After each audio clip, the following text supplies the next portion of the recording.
All right. Hello, world. Richard Carver here. Happy Valentine's Day, everybody. Hope you guys are full of good feelings, and hopefully you got to spend some time with loved ones. And if they are not there, hopefully you're all right with that, and maybe next year. You never know. It's Singles Awareness Day, also. So that's more of the day for me today. But I do love, and I think it's awesome. So congratulations for everybody out there able to share it with their partner. And for not, I'm here for you guys too. So I got it in. The stream is like 2 minutes before midnight, so we're there. It was a weird day. I got up. I was able to not go to Philly and not be involved with all of that wildness up there. And even though I wish I could have done the gig up there because it was for a cool band, it was for the Lumineers. So that would have been a really fun time. They're that band that has quite a few hits, but one of the biggest ones, that Ho Hey song, the I belong with you, you belong with me, you're my sweetheart. So, but I didn't do that.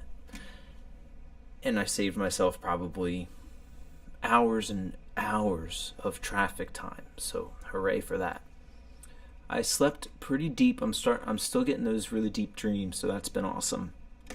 But it was cut a little short this morning for whatever reason.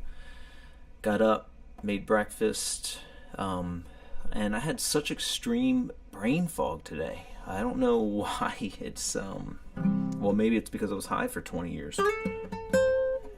But it's definitely really rough, and it makes me worried about my brain. But at the same time, I've had shades of it shining through where I'm like, oh, okay, there it is doing some things. Like, I don't know how you guys feel, but, for me, when I'm in that, or when I was high all the time, it's like I could control what my sight was doing. It was like almost shutting off being in this reality a little bit. And whereas, like, now that I'm not smoking, things just look... maybe not right now, because it's like maybe brain fog, and I don't know, maybe I still have a bunch of it in my system, but things tend to look sharper and more present, which I'm really looking forward to. So after I went and I got food from town and at the grocery store, I came back and I fell back asleep, which was awesome. This was like an afternoon nap, and I really needed that. That's still where I'm feeling from right now. I got to catch up with my buddy George. I just talked with him for a good long while, and that was really good because I was probably not feeling the best about things. Like, whether, you like it or not, like, Valentine's definitely makes you think about, your past loved ones. And so there's some feelings involved with that. And I think I even mentioned last night that I probably would send some regrettable texts. And I totally did that today, but I don't regret them. I'm glad to do it because it is something like, I don't know if it's just my mind or other minds out there, but I have a tendency, if I don't do something or say something, it just keeps on spinning in my brain, and it just becomes like a thing that I know I have to say something. And then just months will pass, years, and it's just being a thorn in my side the whole time. So I'm glad that I reached out today, and there's that. And now we are here, and I don't have a lot of song stuff prepared. I might do 2 songs. I'm thinking about doing another Garth Brooks song, but I haven't played all the way through it. And I might do a Joanna song because it's kind of a neat song, and I don't know, I love her so much. It's a nice thing to do some Joanna. But another thing I might do is something a little different, is I feel like I might read through the entire Be Here Now book. Again, because I slept in the day pretty much, I have a good amount of energy. Oh, I get it going. I know I won't be able to go to sleep. It's just a yawn showing itself. But yeah, I think I'll have this camera here out of shot. I'm gonna pull it over, focus it in on this book in front of me, and probably just read a book. If anyone has ever read Be Here Now, awesome. I'm so glad you have. It's a really special book. But for anybody out there who hasn't, it's just amazing. And it has all of these beautiful illustrations wrapped with the words. So I think I really want to, it's something I think I need, and why do it on my own when I can do it here on stream with everyone else? Because I think it's beneficial to anybody. So, and I hope you guys would feel the same way. On that one, we're going to attempt this Garth Brooks song, and it's going to be a wild one. We'll see what happens.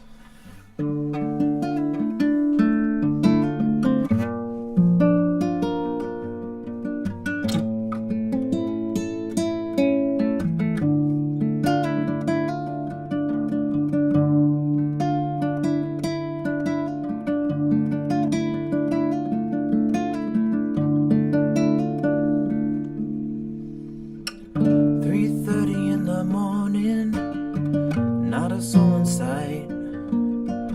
City's looking like a ghost town on a moonless summer night.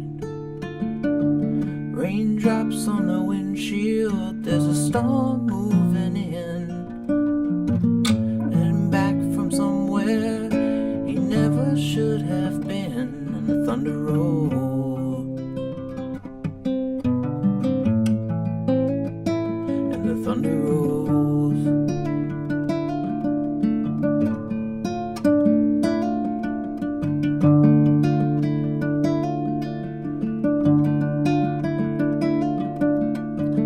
Every light is burning in a house across town.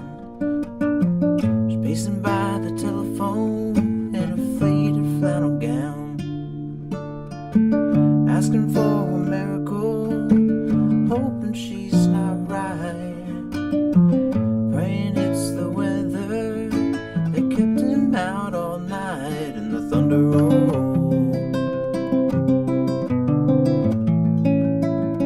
and the thunder rolls, and the thunder rolls, and the lightning strikes.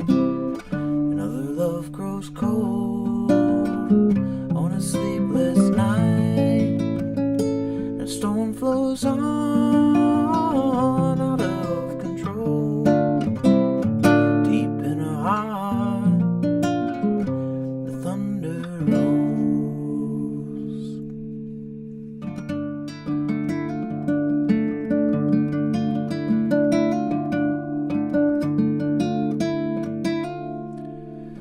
She's waiting by the window when he pulls into the drive.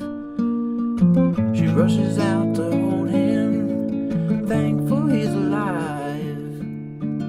But on the wind and in the rain, a strange new perfume blows, and then the lightning flashes in her eyes, and he knows that she knows. And the thunder rolls, and the thunder rolls, and the thunder rolls, and the lightning strikes. And love grows cold on a sleepless night. The storm blows on out of control.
Hey, Kat. Happy Valentine's Day to you too. That is awesome. Welcome, welcome. Hope your day's been great and you're feeling all the love in the air and from everybody in the world. Thank you for tuning in. And hopefully you saw some of my butcher job on Thunder Rolls. I haven't heard that song in a long time. But I think Garth Brooks is off of most streaming services. Hey, Pendar. Hi, Richard. Hi, Kat. That's awesome. Thank you for tuning in, Pendar. Hope your Valentine's Day was good too, Pendar. So I think I want to do one more song, another little capo tune on there.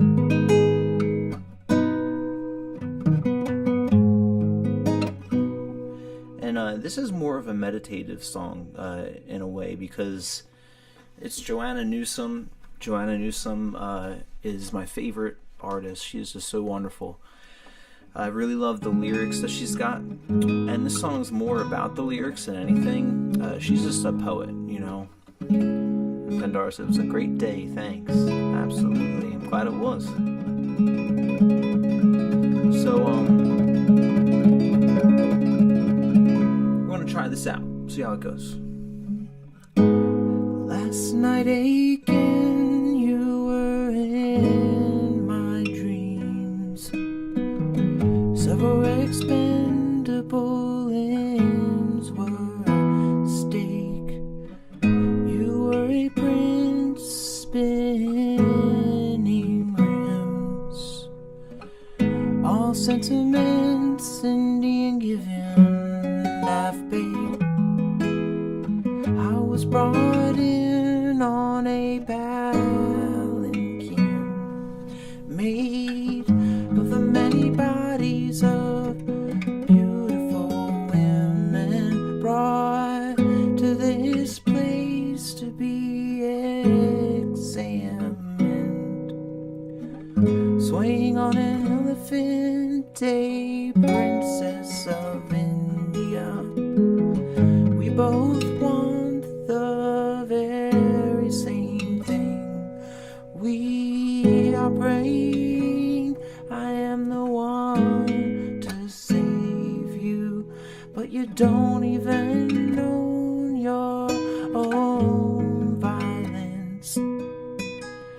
Run away from home, your beard is still blue with the loneliness of mighty men, with your jaws and fists and guitars and pens and your sugar lip. But I've never been to the fire pits with you mighty men. Who made you this way? Who made you this way? Who is going to bear your beautiful children? Do you think you can just stop when you're ready for a change? Who will take care of you when you're old and dying? You burn in the Mekong to prove your worth. Go long, right over the edge of the earth. You have been wronged, tore up since birth. You have done harm, others have done worse.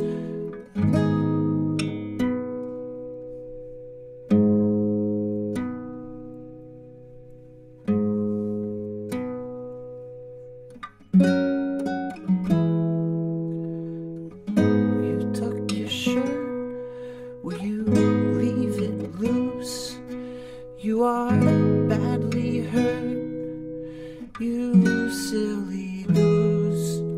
You are caked in mud and in blood and worse. Chew your bitter cud, grope your little nurse. Do you know why my ankles are bound in gauze? Sickly dressage, a princess of Kentucky in the middle of the woods, which are the probable cause. We danced in the lodge like two panting monkeys. I will give you a call for one last hurrah.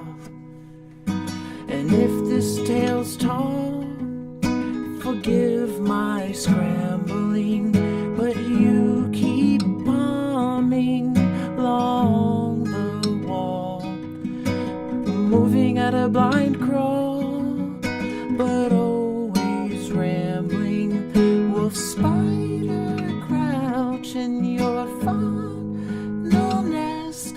If I knew you once, now I know you less. In the sinking sand where we've come to rest, have I had a hand in your loneliness? When you leave me alone in this old palace of yours, it starts to get to me. I take to walking. What a woman does is open doors, and it is not a question of locking or unlocking. Well, I have never seen such a terrible room, gilded with the gold teeth of the women who loved you. And now I die, magpie I bequeath. By any other name, the J is still blue with the loneliness of you mighty men, with your mighty kiss that might never, never end, while so far away in the seat of the west burn the fount of the heat of that loneliness.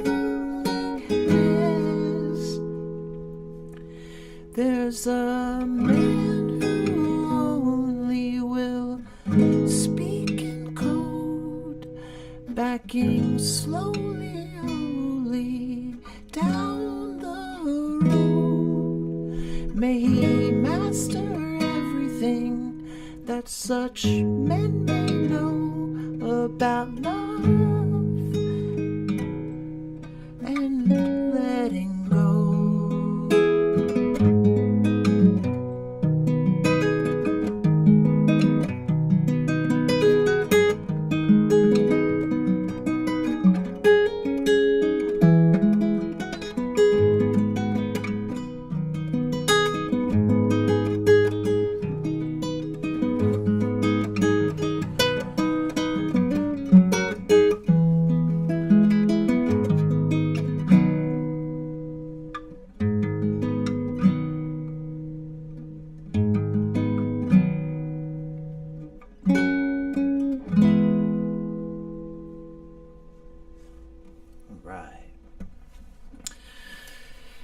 Thank you guys for listening to that beautiful Go Long from Joanna Newsom.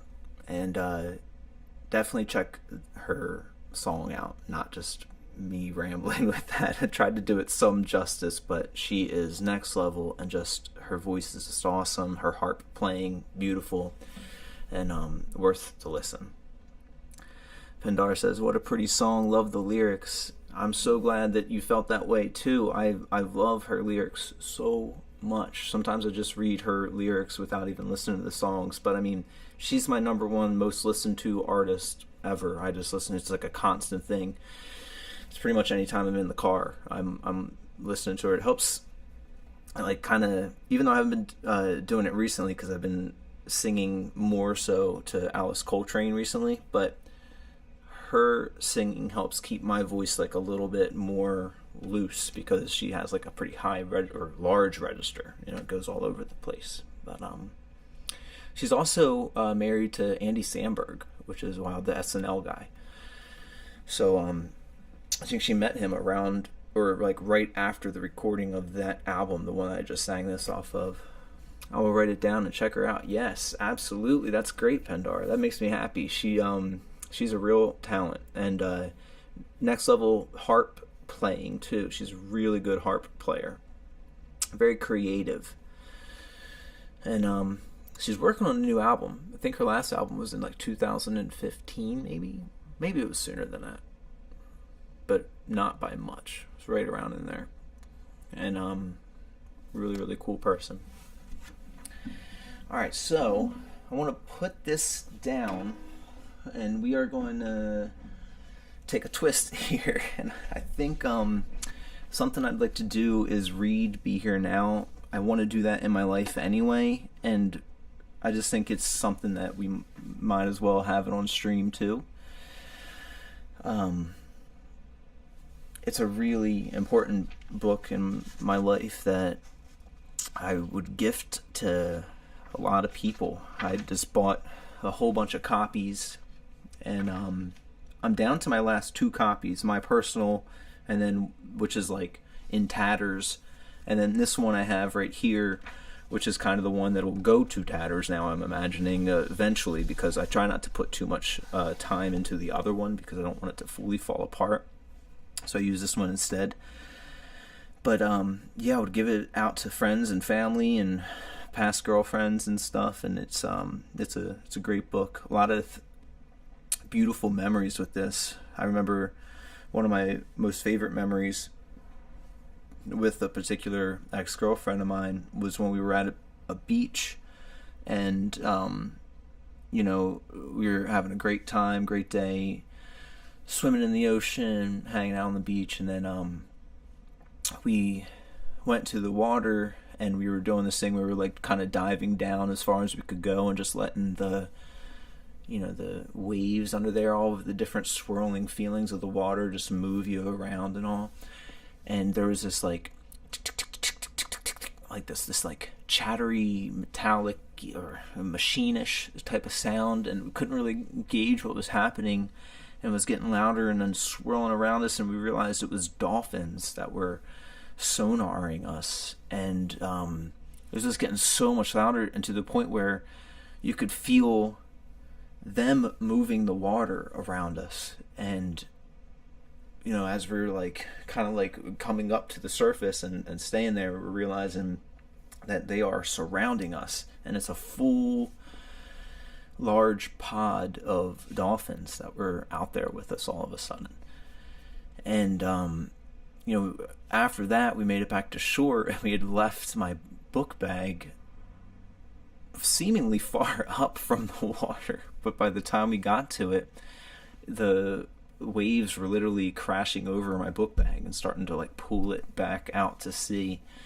And we luckily saved it, and really only had like 2 things, and it was like a towel, and it was Be Here Now was in there too. And that was like the one that I had found sitting on the floor of a Goodwill's toy section while I was in high school. For some reason it was like, just bam, there it is. And the cover of it, it's just such an interesting cover to come around a section at Goodwill, and you see this just laying with a whole bunch of kids' toys littered all around it.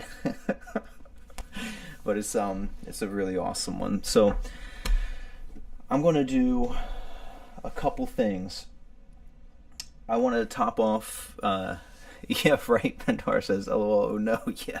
It was like, we had to run for it too, because it seemed like it was maybe, one wave away from being pulled out there. But oh wait, and that wasn't the only thing in there. My notebook, this guy. This is my old notebook that has like all of my songs for all these years. It's all tattered and fallen off, and has all of its breaks in it and stuff. This was in there with it too, which to me was a really big deal, because this is where all my creativity, all my songs, I've got other notebooks, but this one was the one that stayed with me the longest. And that would have been a terrible loss, because lyrics are hard to remember when you're just writing them, and they're new songs and snippets of songs. And I haven't done it yet. After all these years, I still haven't done it, but I need to take a picture of every page of this book just in case, you know. That reminds me also of the first time I went kayaking was down in Assateague in Virginia area. And I had my phone with me, and, you know, I don't know what I was thinking. You know, I finally got my sea legs and things were going great. And I tried to turn really fast and just capsized. And my phone, with all of my ideas, all of the music I had recorded, and all my voice memos, I just kept diving and diving and diving, looking for that phone, and I never found it. It was also, my license got lost in that too. And so it was it was like, you know, you get down there, you sleep, and so it was like the first day you're down there. So I lost my phone and my license and my credit card, all that stuff, on the first day that I was on vacation. But after like feeling like my, like, you know, literally like head in my hands, like feeling like the worst, life is over type of feelings, go to the store, and it turns out the universe is just wild. 2 days prior to that, the iPhone did a system update where it makes like a soft copy of itself when it updates its software. And because of that, they were able to download everything. I only lost like pictures of 2 days. It was just, I'm so thankful to this day. I'm so thankful. And Pendar says, my son has like 20 notebooks. Absolutely. They make special dry bags you can get. My son kayaks too. That's awesome. Tyler and I feel like we definitely, you called this a while ago. You said that there's some similarities that you see, and I feel that way too, knowing that he kayaks too. That's awesome. I love to kayak now, and now I have a dry bag, but not my first time. I just had like things were like in a Ziploc bag, but not my phone. My you know, it was like my money and my cards were in that Ziploc bag, and my phone was just out. But both of those things got lost anyway. But now I dry bag it for sure, and that's awesome. I think kayaking is so special. I really enjoy going down the tiny little like finger small parts of rivers, you know, almost trying to see, like, I like to follow the end of a river and see where it just is starting to get. And I know growing up in kind of this general area where I'm at, I didn't love how far away from things I felt. It felt like it was like too country when I was growing up. And then when I moved back from college, I ended up getting this house near where I grew up. And now I have an entirely different appreciation for it. It's a very watery area. And I'm like, oh my gosh, I can kayak all these different places. And it's so wonderful. Because you can really see, like, it's a mental thing that I try and get to the mindset of. When you're way out there, when there's no power lines, you know, there's no homes that you can see, there's not even much sound other than nature, it feels like you're time traveling in a way. You could either be time traveled way back, or you could be way forward, because it's like that, it's like that Pink Floyd lyric, the sun is the same in a relative way, but you're older. And it's almost like the river's the same in a relative way. You know, like the trees get bigger, you know, little seedlings, huge, they fall down in the river and they rot. Like, you can see a giant tree laying down, rotting in the river, which its entire life, from seed to fullness to falling to full rot, could be hundreds of years that you're looking at. And it's just it's a neat mental thing. Well, at least you could get that recovered, says Pendar. Oh my gosh, honestly, it was terrifying to me, because I love music so much, and I love my creative process of the songs that I have so much, but there's so many like small snippets of them that I would never be able to remember if I didn't have them on those voice memos. So thankful. and even the pictures too. And like I said, it was only about 2 days worth of pictures, so it was like the first day I was down there at Assateague. So, all right, so I'm going to make some tea real fast, which is quick and easy because it's just like a hot water button. And then I'm going to be back, and I'm going to set this camera up, and then I want to find some peace, some center time. I'm just going to read through the entire illustrated section of Be Here Now, which, just to give like a snippet of, it's kind of, has all of this beautiful stuff here. And I have the other camera set up that I'll just have over top of it, but I'm just going to be reading through this. Maybe it'll take a little bit of time, maybe not too long. But that's the thing, it's like something good, it's good to not worry about time, I remember that about David Lynch and his different directing styles. He would, when you're as big of a director as David, you have such a big team helping you, and there are people in charge of how long scenes are and, moving things along. And I remember he would get really annoyed with that person, because he'd be like, who the F cares how long a scene is? There's like a really famous clip of him doing that. Pandar says, okay, I'm going to go call my boy. Tell Tyler I said hey, even though we don't know each other. Please, if you get a chance. But I may be back. All good, Pandar. Thanks for dropping in, and that's awesome to see you. And happy Valentine's Day again. And peace and love if I don't see you, though. All right, everyone. I will be back. I'm getting something to drink. I'll put little Miss Guitar right here, and she can be on stream for a little bit.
I want to set this other camera up. It's going to look funny on this screen for a second.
give it a go.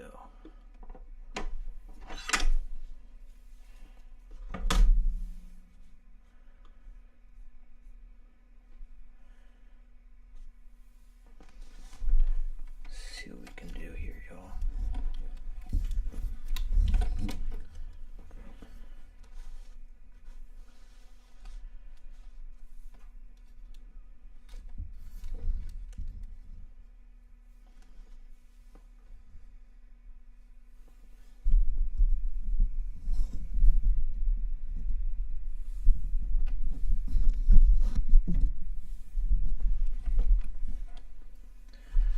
Alright, I think this is decent. Let's see, I really hope we can get the full book in here as I go. It's going to be a process. Alright, so Be Here Now is a book by Ram Dass and a few other people, and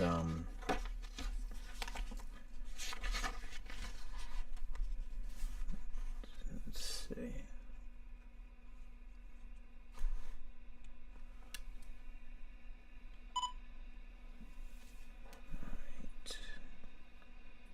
Some better light on it. Here we go. All of this here is a bunch of kind of like the guts of the book, saying how it was made, the history of Maharaji and them, and kind of the feelings behind why this book was made.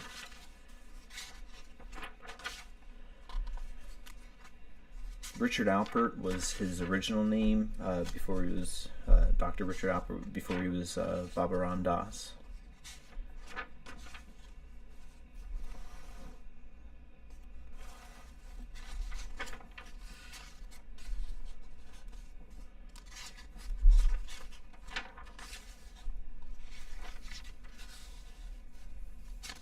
Still worth the read 100%, but I'm just going to be reading kind of like the main chunk of the text, but there is the back of the book, which is really important too. That's called the cookbook, which is once you kind of realize all this beautiful stuff, how do you integrate it into your life, and different mantras or way to eat or yogas or just a whole bunch of great ways to live.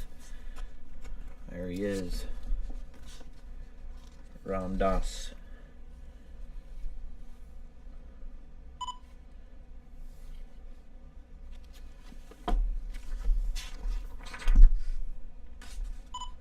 Alright, here we go.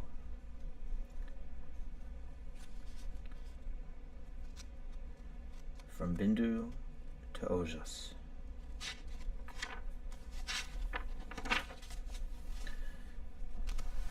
To Maharaji, of whose Ashirabad this is a manifestation.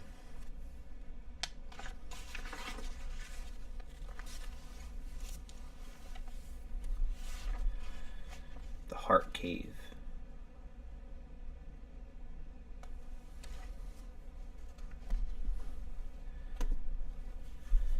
Except ye be converted and become as little children, ye shall not enter the kingdom of heaven unless you start again. Become that trusting, open, surrendered being. The energy can't come in that is the kingdom of heaven. The energy, it is the same thing. Cosmic consciousness.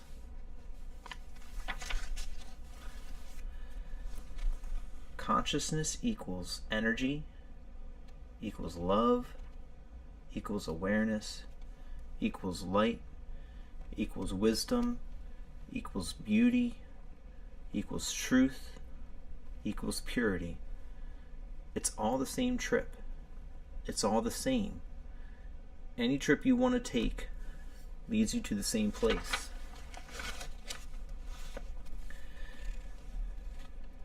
Purify enough, become beauty, immerse beauty, become it. The potter becomes his pot. Embrace the 10,000 beautiful visions. Become one with the universe. All the energy passes through you. You are the energy.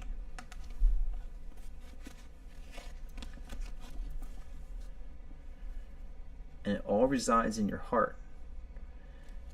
If you can go within your spiritual heart, your Herodium, you will know that you are He. And it is from this place in our heart cave where we are now. We watch the entire drama that is our lives. We watch the illusion with unbearable compassion.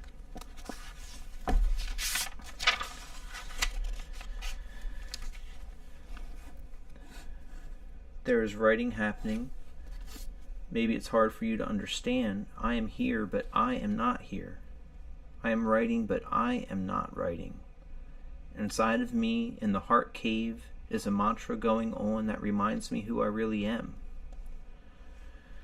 Over and over and over again, in this inner place I am. And even as I write, where this mantra is going on, I am just watching with great awe and wonder the awesome drama of nature unfold before my very eye. Before that eye which sees all and knows all, and on inside goes Om Mani Padme Hum, always bringing me right to my heart, where I dwell eternally.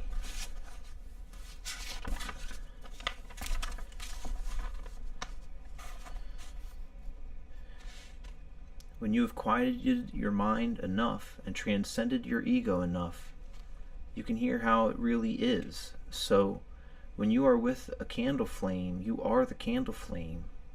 And when you are with another being's mind, you are the other being's mind. When there is a task to do, you are the task. The mindless quality of total involvement that comes only when the ego is quiet and there is no attachment.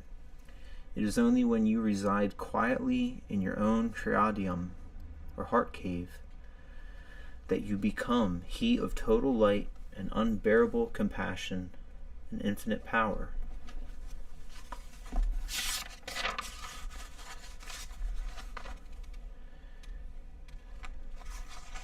You see, if you get far enough in, you can see karma. You can see patterns unfolding of which this life is only a part of a mosaic.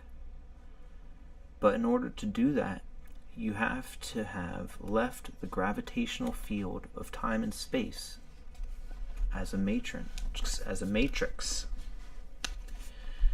You can't think in time and space. You can't be in your thoughts anymore, because your thoughts are still in time and space, and you can't get out of time through them. You got to be outside of that.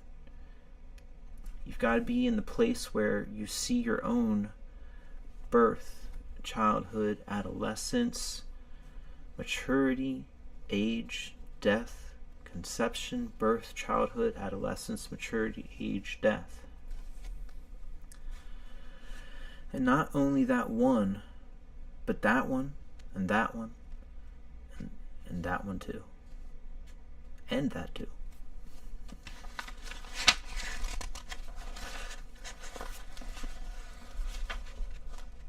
The butterfly. I am without form, without limit, beyond space, beyond time. I am in everything. Everything is me. I am the bliss of the universe. Everything am I.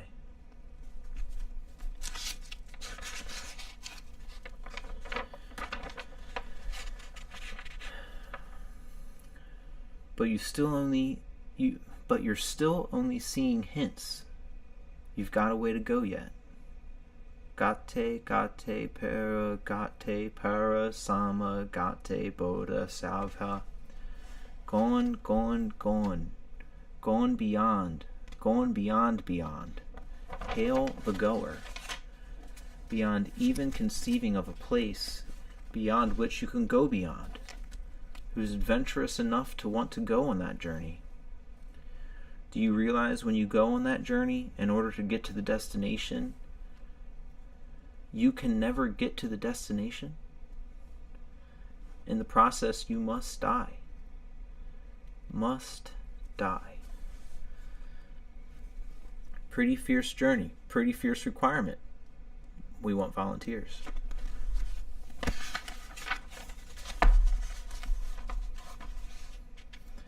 Now, we'll make the journey as comfortable as possible, but you have to realize that after you pass through the Van Allen belt, you're going to get out to another belt of radiation, which is going to crisp you completely, and you will die. But there will be an essence left that will get through. Now, would you like to volunteer? Ready? Well, couldn't we just make a specially insulated suit? No, sorry, can't do it. But if you propel hard enough, there will be something that will get through to the other side. We can't really define what you'll be, but you'll be beyond that. Why would anyone go on a trip like that? Adventure? Well, the one thing about an adventure is the adventurer wants to stay around. An adventure. And if he's going to be crisped in the process, there's going to be no adventurer left to have had the adventure.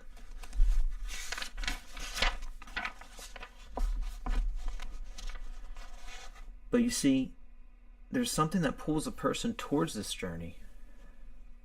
Way, way back. Deep inside is a memory. There is something inside each of us that comes from that veil. Behind the place of our own birth, it's as if you have tasted of something somewhere in your past that's been so high, so much light, so much energy, that nothing you can experience through any of your senses and thoughts can be enough. Somewhere inside, everybody knows there is a place which is totally fulfilling, not a desperate flick of fulfillment. It is a state of fulfillment. You may experience despair that you'll ever know that.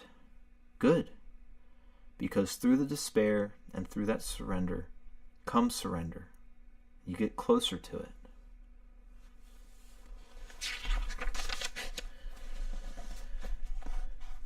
And what keeps you from that place that gives you that total feeling and experience and knowing of fulfillment? All of this posturing, all of your thoughts, all your way of organizing your world, all of your plans, all of your games, your exploring. Some of us go on this journey. We didn't stand up and say we volunteer. It didn't work that way at all. It's not like you had a choice of volunteering or not volunteering. That isn't the way it works. It's as if you were propelled into it, like the moth into the flame. But yet nobody's pushing you. Nobody's standing around saying, get in. Take every third man. He goes. It doesn't work that way either.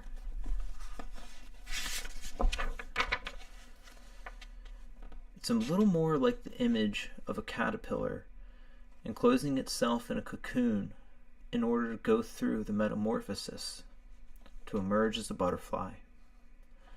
The caterpillar doesn't say, well now, I'm going to climb into this cocoon and come out a butterfly. It's just an inevitable process.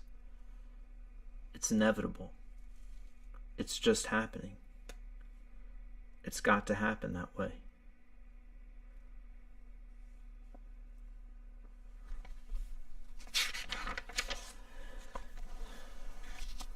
We're talking about metamorphosis.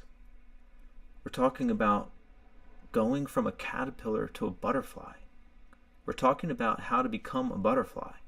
I mean, the caterpillar isn't walking around saying, man, I'll soon be a butterfly. Because as long as he's busy being a caterpillar, he can't be a butterfly. It's only when caterpillarness is done that one starts to be a butterfly. And that again is part of this paradox. you cannot rip away caterpillarness.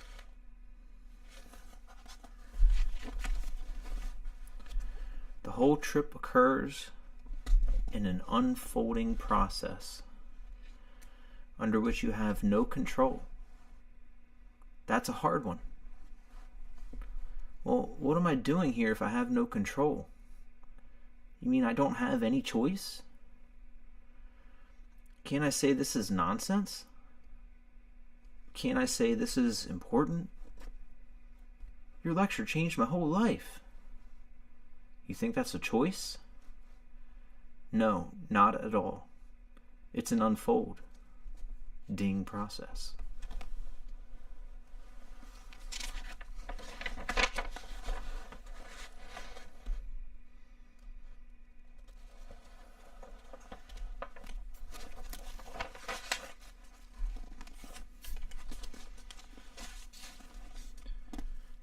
No accidents. If you could stand back far enough and watch the whole process, you would see you are a totally determined being. The very moment you will wake up is totally determined. How long you will sleep is totally determined. What you will hear of what I say is totally determined. There are no accidents in this business at all.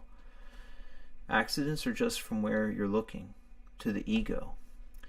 It looks like it's miracles and accidents. No miracles, no accidents. It's just your vantage point that you're sort of stuck in.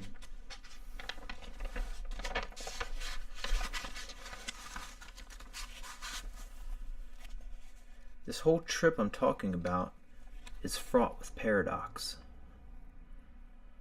The most exquisite paradox, as soon as you give it all up, you can have it all. How about that one? As long as you want power, you can't have it. The minute you don't want power, you'll have more than you ever dreamed possible. What a weird thing.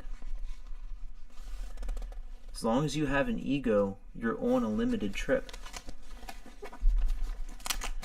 You're on a trivial trip that's going to last maybe 60, say 70, maybe 80 years, and full with fear of its end, trying to make its own eternity. Well, I am not speaking. If I am not what I thought I was, how did I get into this? Who am I? For only when I know who I am will I know what is possible.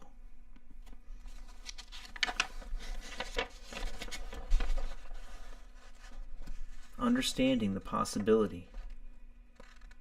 There are 3 ways in which one knows what we are talking about tonight. One way in which you know about it is through direct experience.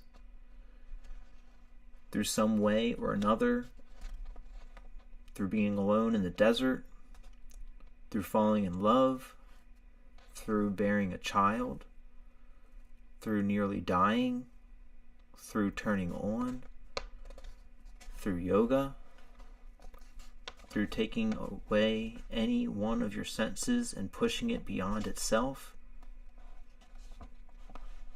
Going through it, you have touched a place inside yourself that has an intuitive validity.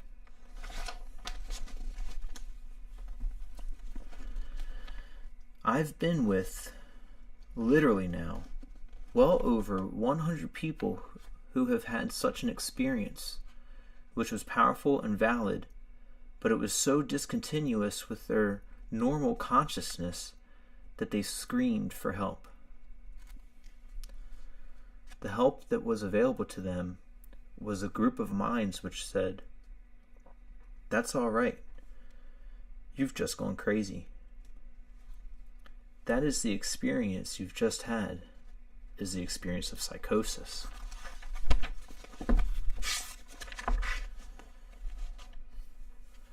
William James said, "Our normal waking consciousness is but one special type of consciousness, whilst all about it, parted from it by the filmiest of screens,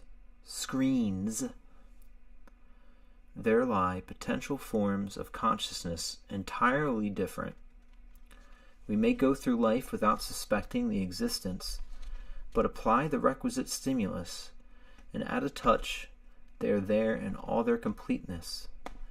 Definite types of mentality which probably somewhere have their field of application and adaptation.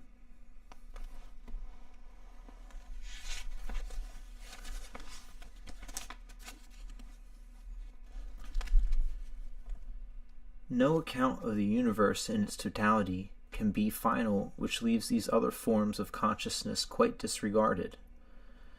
How to regard them is the question, for they are so discontinuous with ordinary consciousness. They may determine attitudes, though they cannot furnish formulas, or open a region, though they fail to give a map. At any rate, concludes James, they forbid our premature closing of accounts with reality. In spite of what he said, we've closed our accounts with reality. Most of us.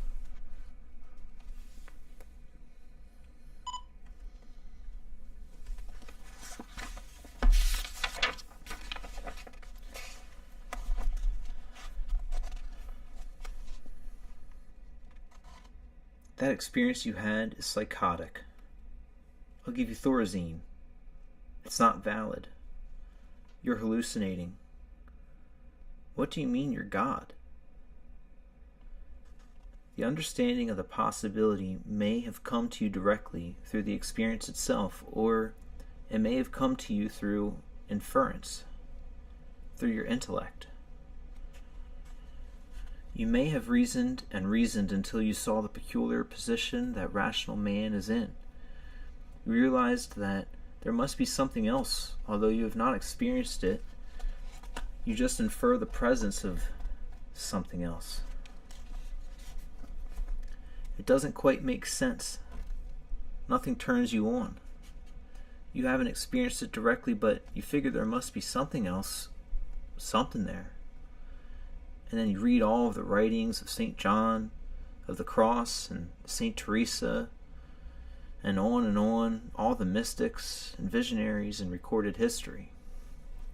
And you say, well, they can't all be nuts. They must be talking about something. So you sort of infer the presence of this other thing, but you don't know it in your guts. Well, that's a tough one, to be in that position.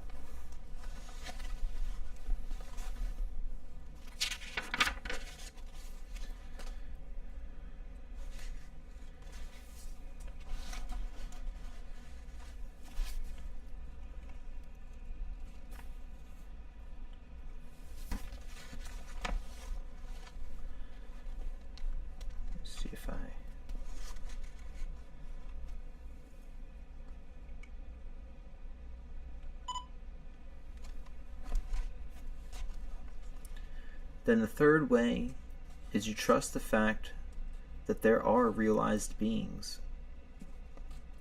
And they said it, and therefore you know it to be true. It's not inference anymore. It's not an intellectual process. It's just accept what they have said. That's faith. See, we've gotten so super sophisticated in our evaluate mechanisms that you question everything you hear. How do you know you're not being hustled? I mean, what was Jesus up to? What's the game, man? What's he into? And you especially feel paranoid if you are one of the keepers of the tables in the temple, if you are committed to an existing system with great attachment,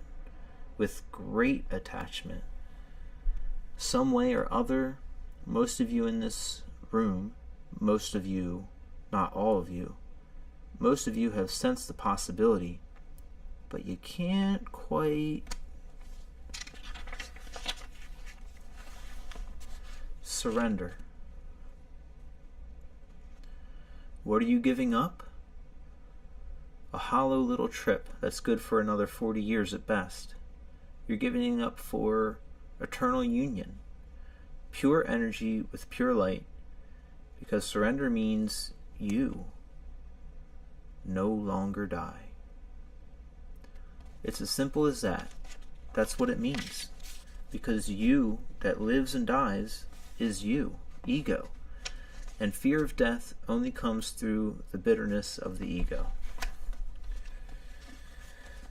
Total surrender. There's no more you, no more life and death. Yeah, I'm going to die. Wow. Dig that. I'm going to live. Wow. Dig that. Garbage. Wow. New blossoms on the tree. Wow. Patterns of energy, all patterns of energy. You're part of it all.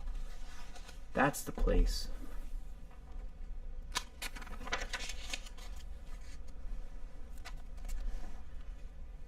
So my father says to me, when are you going back to India? And I say, I'm going back when the guru says I am to come back in 2 years. So my father says, do you do everything he says? Don't you have a mind of your own? We're giving you this exquisite position in this company, and we want you to know you'll have a great deal of independent decision-making power. What do you want to do today, Marty? I don't care. What do you want to do? I remember a few days staying in London. We had fled from Copenhagen, where we had a very unfortunate scene at a psychological convention. We were in London, and Tim and Bill Burrows and I were walking down the street, high on something or other, and we were spending days going from park to the tea room to park to tea room, and every now and then we'd hit a corner and somebody would say, well, shall we cross the street? And we'd stand there, and nobody would seem to care, because we were all fulfilled in that moment, right there on the street corner in London. We were all just very, very high. We're here.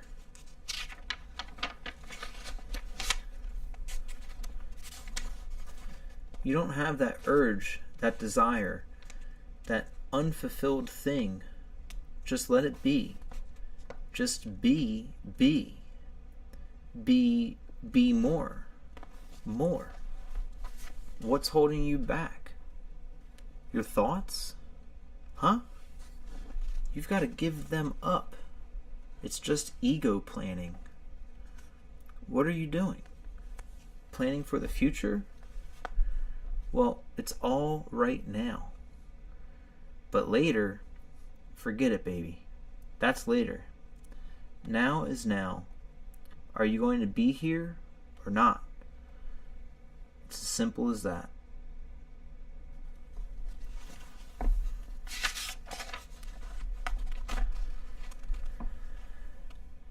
But I am so young. I have so many things to do yet.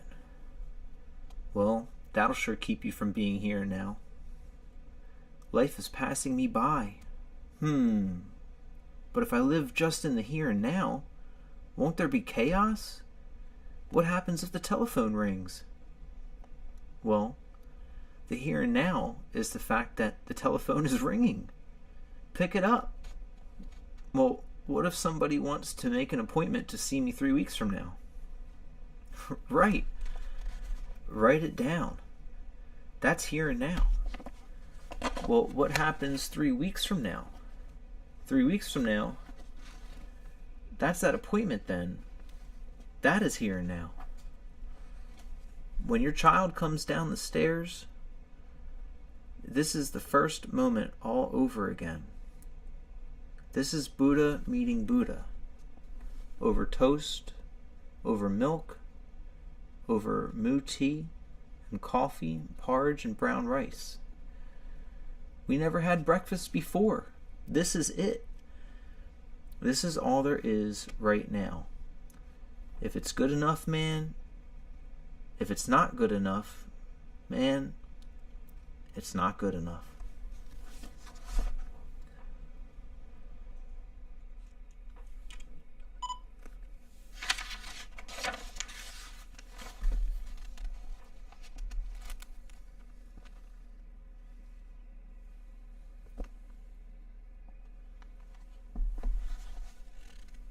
Now,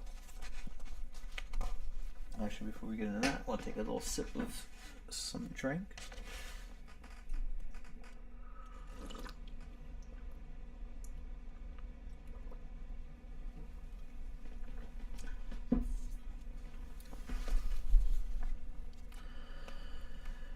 Now, about 5 years ago, I'm living in this community in California with a very, very beautiful high being, Steve Durkee, a visionary artist, a very beautiful guy.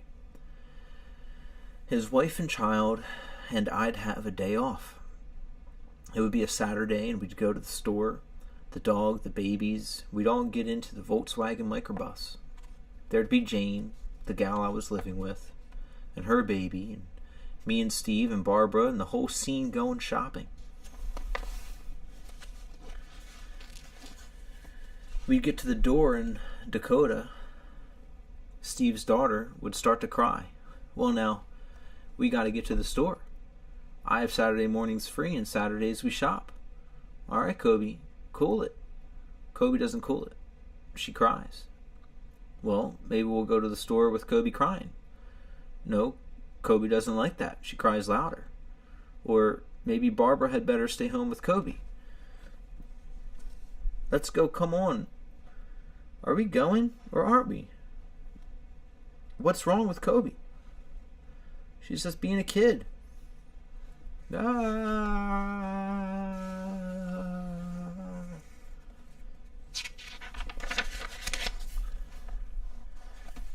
Steve says, what's the use of going to the store?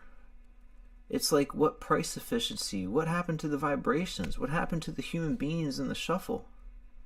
So we do this absurd thing. We'd all stop and gather. We'd all sit down and join hands around this little kid. We'd cool ourselves out. Kobe would stop crying. Then we'd go to the store. And Steve taught me that if you get so efficient, if you've got to turn off all the vibrations of the scene because you're so busy about the future or the past or time has caught you, it costs too much. 1, 2, me. And finally, you understand. The message you communicate with another human being has nothing to do with what you say. It has nothing to do with the look on the musculature of your face. It's much deeper than that. Much deeper. It's the vibrations that emanate from you. If your vibrations are paranoid, that's what's being received. And when you're around pets, birds or cats particularly, or very young children or very flipped out psychotics, they will know you immediately. You can come and say, hello dear, how are you? And the dog will growl. You can't come on because they're listening to the vibrations that hand is reaching out and sending. And you realize that every moment you are a full statement of your being. And you're sending out vibrations that are affecting everything around you, which in turn is affecting everything that comes back. And when you meet somebody who is caught in the world of we and them and you or him to that person, and you get caught in his mind net, you are both just intensifying one another's paranoia.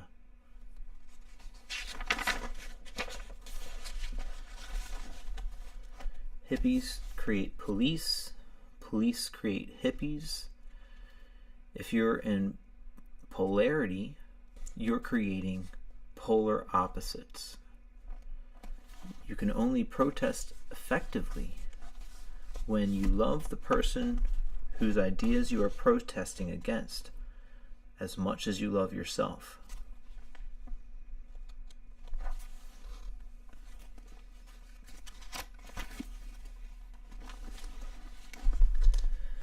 Love has to spring spontaneously from within, and it is in no way amenable to any form of inner or outer force. Love and coercion can never go together, but through love, But though love cannot be forced on anyone, it can be awakened in him through love itself. Love is essentially self-communicative. Those who do not have it catch it from those who have it. True love is unconquerable and irresistible. And it goes on gathering power and spreading itself until eventually it transforms everyone whom it touches.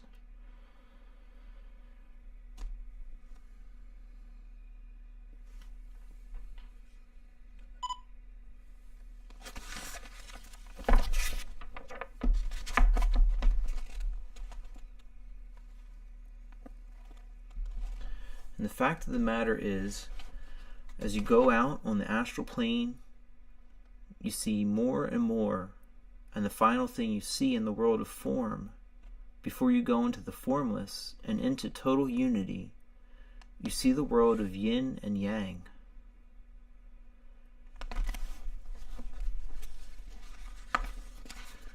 And the world of yin and yang is another astral plane, and it's one of the highest planes in the world of form.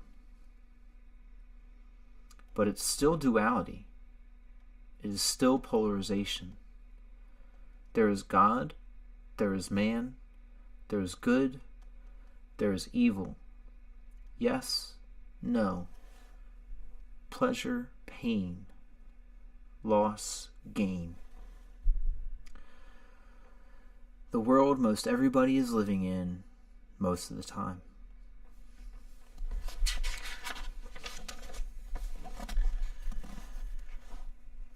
The only way out of that is to take the poles of every set of opposites and see the way in which they are one.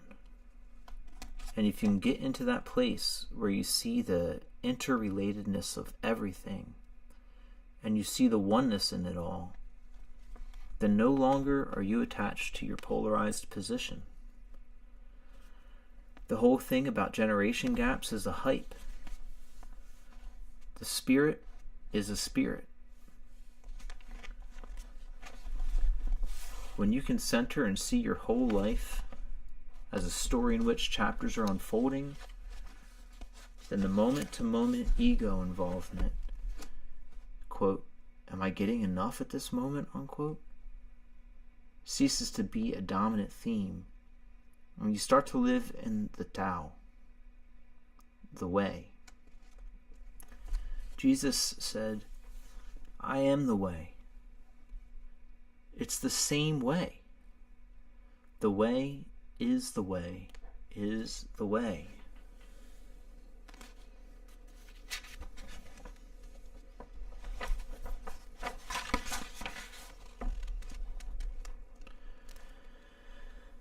The way is the harmony of the universe.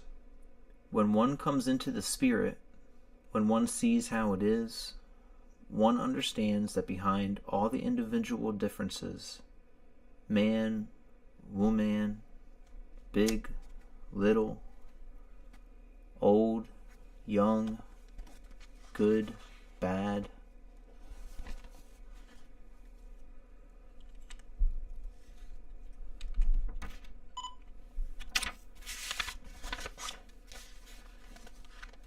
every label you can think of becomes background instead of figure. What stands out is, here we are, here and now. That's all there is. And if it isn't beautiful, man, there's nothing. So you say, well, I can't have it beautiful now, but later. When we get the food home, it will be beautiful. But later never exists. What's happened to life insurance, to tenure, to planning, saving, responsibilities? Nothing's happened to any of it.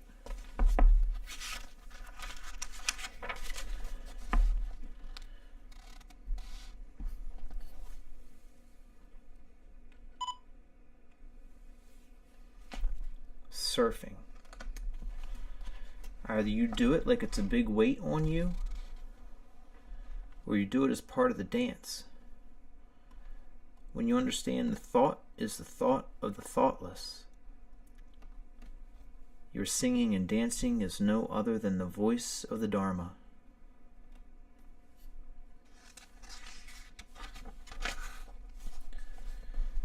Singing and dancing and insurance and savings accounts and job and responsibility.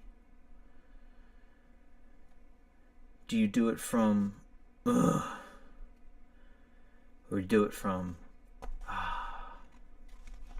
Do you surf through it all, or do you carry it around like a load in Shiva's dance of life? If only you could throw it off. If only I didn't have these kids around my neck.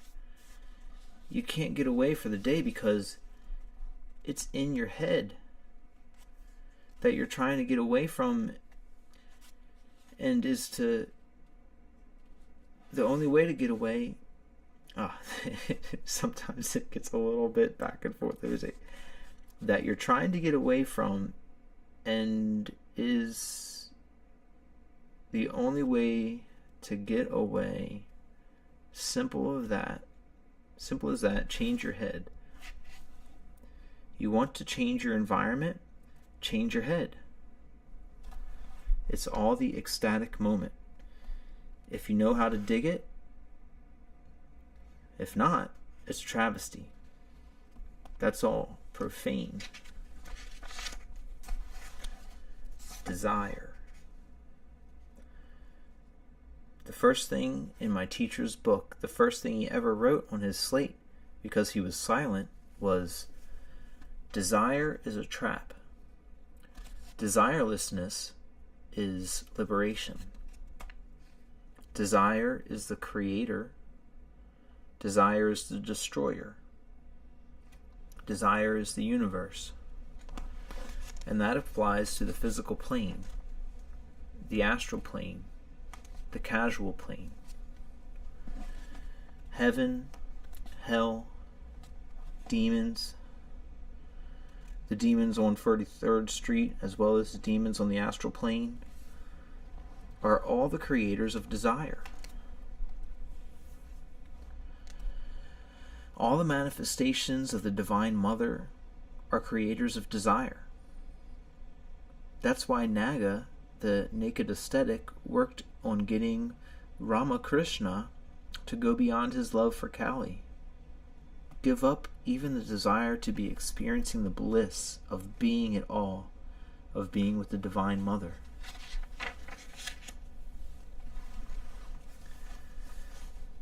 The Buddhists say, I'm talking about the non-dualistic Buddhists, cut out all this middle stuff. They say, don't get hung up on all these different desire trips. Just go beyond it all.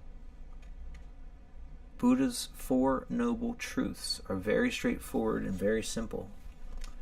The first one concerns the fact that life always has in it the element of unfulfillment. Call it suffering. Birth, old age, sickness, not getting what you want, getting what you don't want, even getting what you want in this physical world is to be suffering, because you're going to lose it. It's always in time. Anything that is in time is going to pass away. Lay up your treasures.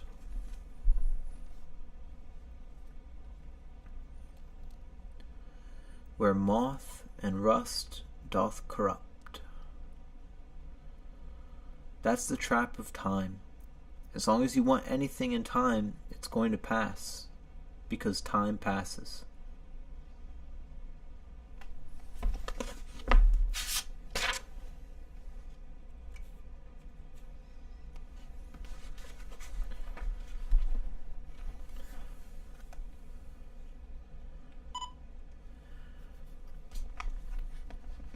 The second noble truth is the cause of suffering is desire or craving.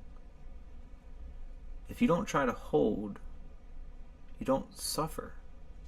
over the loss. If you don't, you don't.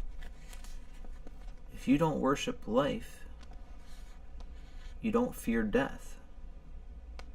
But if you try to hold on to life, it's very sad. You can honor life, but if you try to hold on to life, it's very sad.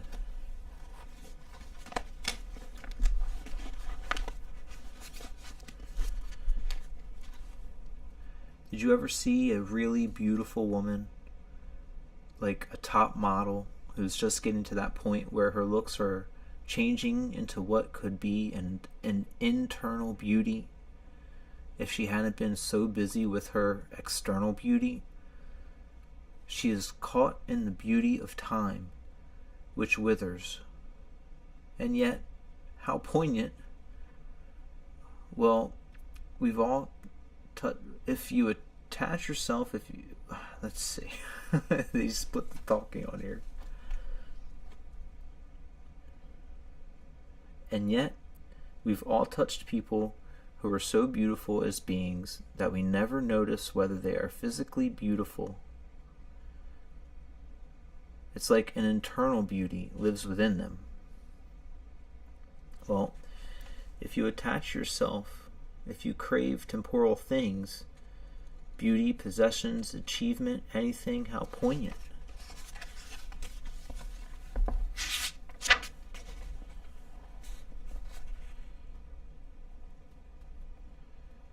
An example is somebody looks at you seductively.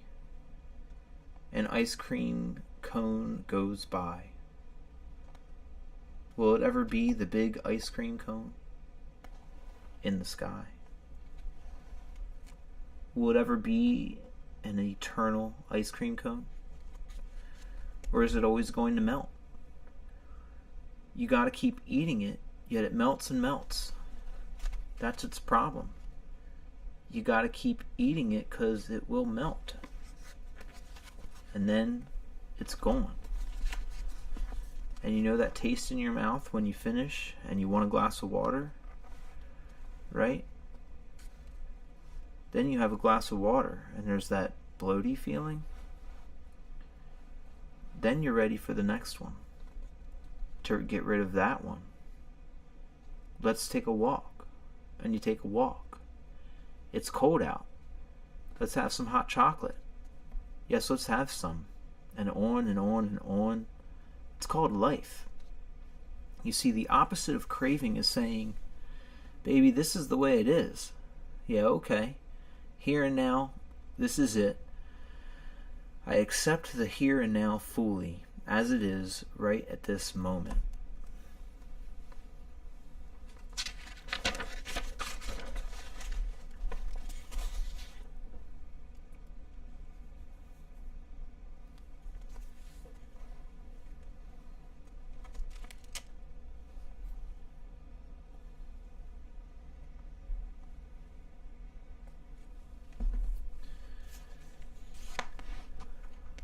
Lame, halt, blind, dying. We're all dying.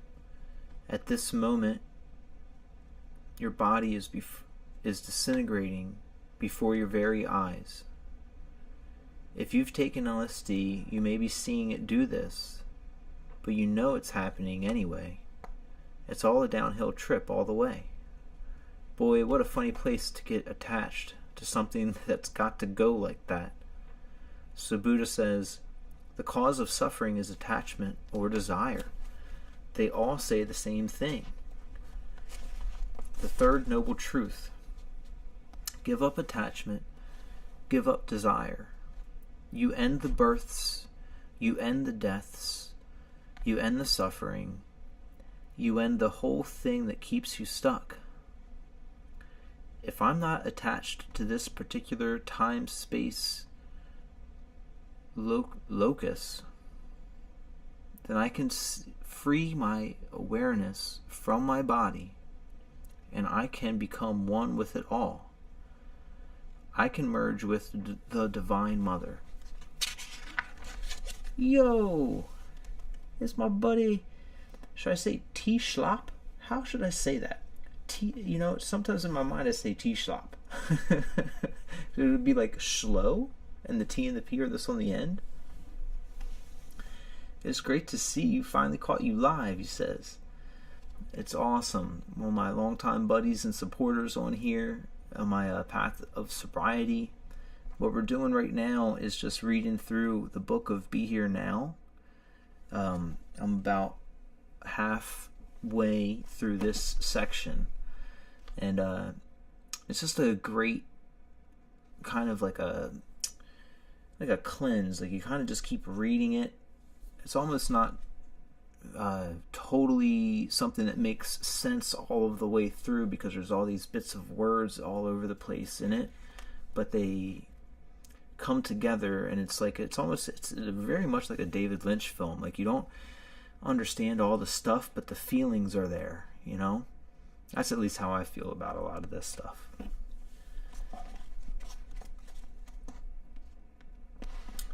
The fourth noble truth. The eightfold path for getting rid of desire,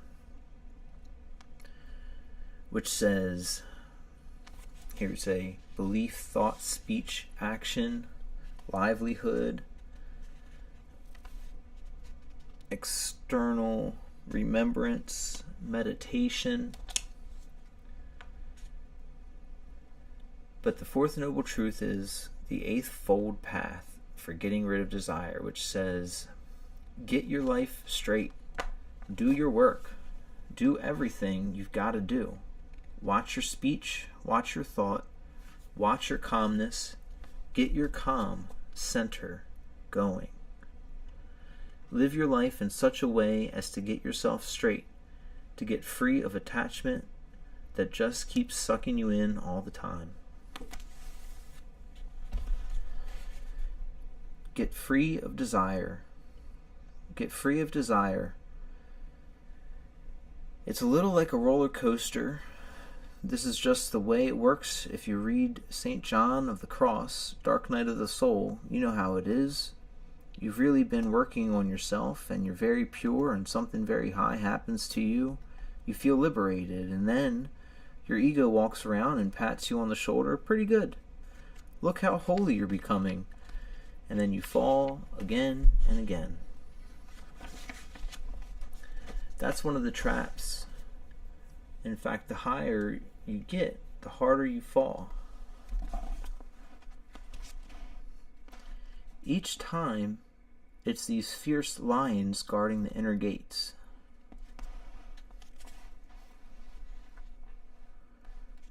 All this stuff happens. You're extricating yourself from this web of desire, which is your ego, which is your cognitive framework of the universe. It's all the same thing. And this extrication, believe me, doesn't happen without an internal struggle. This is called tapasia, straightening by fire. If a man gives way to all his desire or panders to them, there will be no inner struggle, no friction, no fire.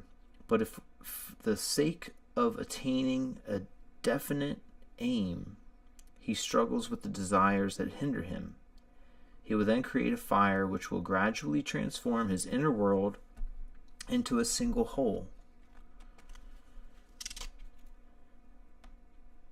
Open sky in search of the miraculous.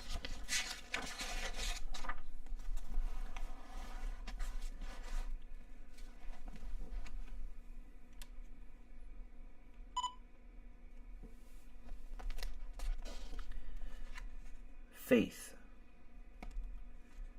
Had ye but faith, you could move mountains, said Jesus. And that is literally true. The Bible is not a metaphor.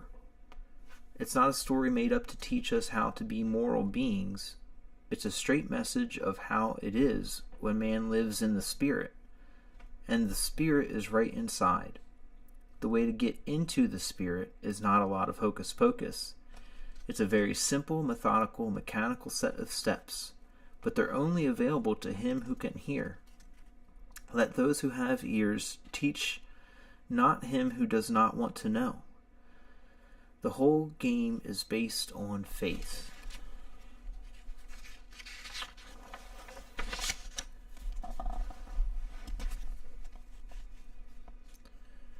What you may not understand is the whole game you have been playing is also based on faith.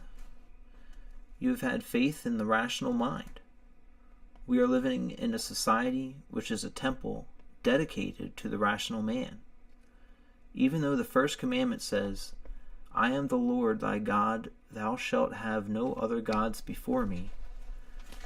Even though that has been said, and even though we repeat it, we still worship the rational mind. Its products. We worship our own sense data. It's only when we see the assumptions that we've already been functioning on that we can start to extricate ourselves. We've got to have heard the first message before any of the keys open anything.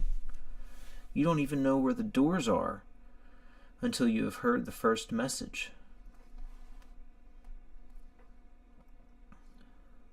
George, a Westerner who went on this higher trip, or at least on a large part of the trip, said, "You don't seem to understand. You are in prison.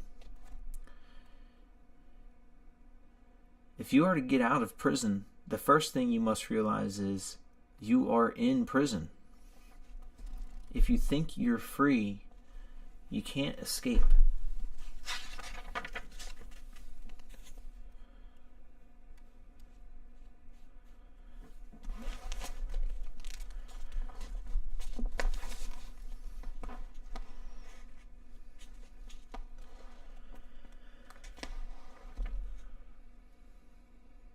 What calming the mind is all about, what meditation is for, is to cool you out so you remember, so you see how it all is.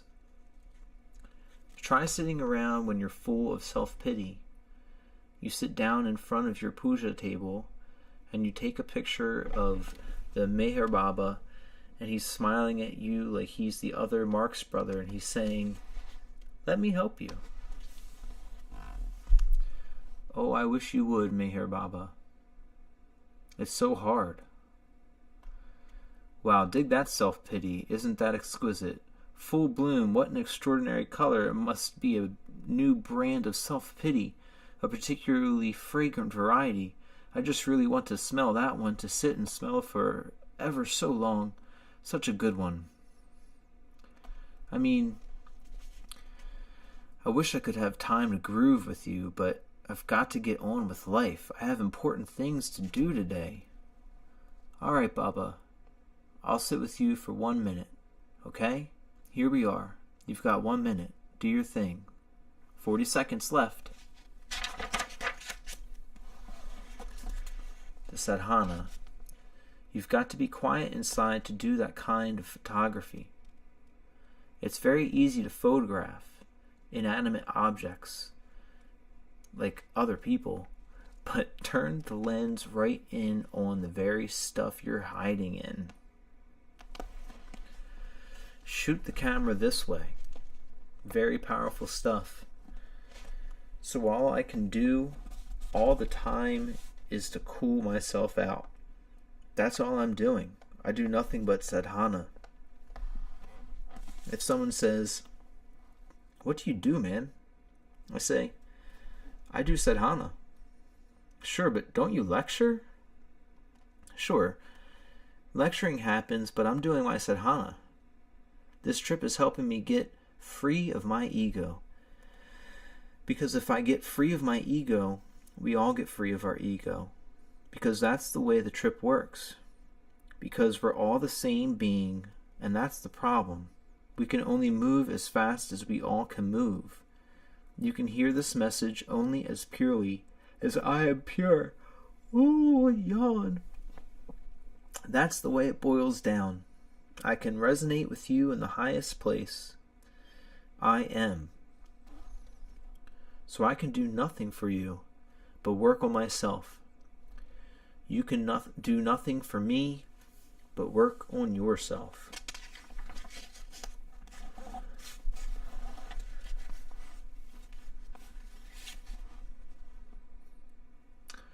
Oh, I'm going to do good things for my child.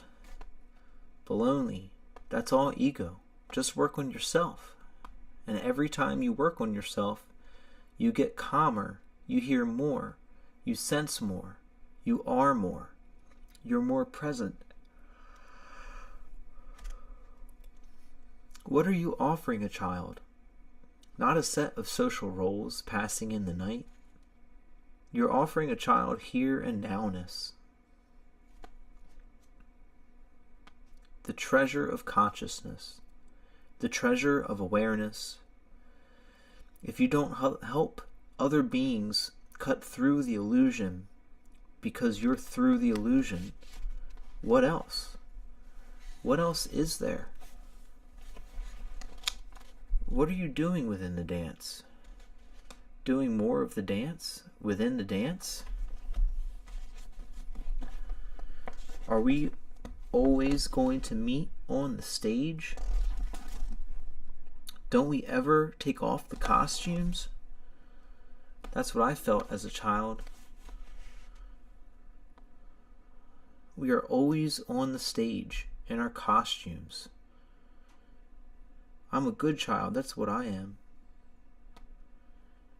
I know to play good child. I've been in that role for years. I know how to do it. Don't talk back. Go to bed early. I'm a master at that game. Don't get your knees dirty. Eat all the food on your plate. Is anybody home? Hello? I'm home. Is anybody home? Sure, I'll have some good food. If I give you the external things, I'm a good parent.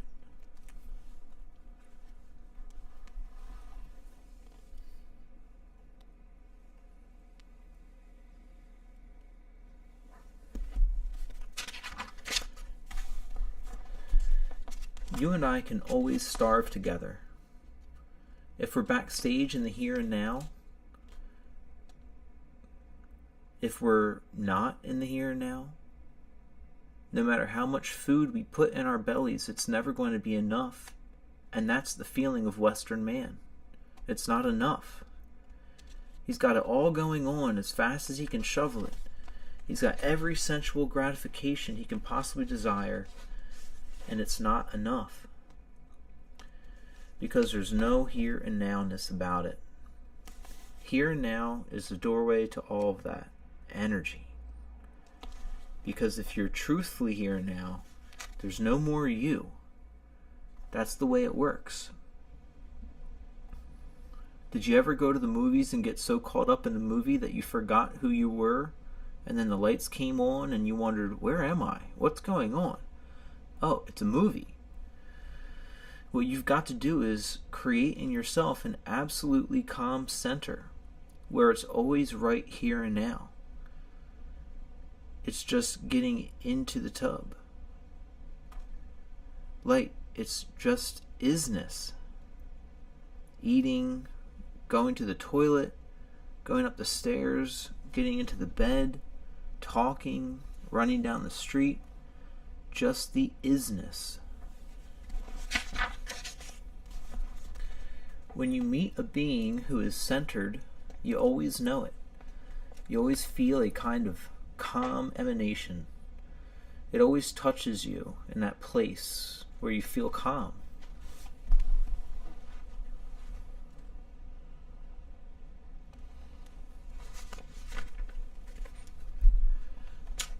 But you can't hustle it.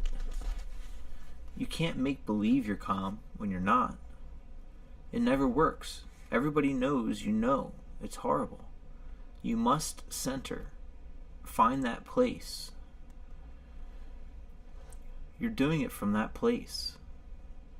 And whatever your dance is, always right in here, right in your Herodium. your heart.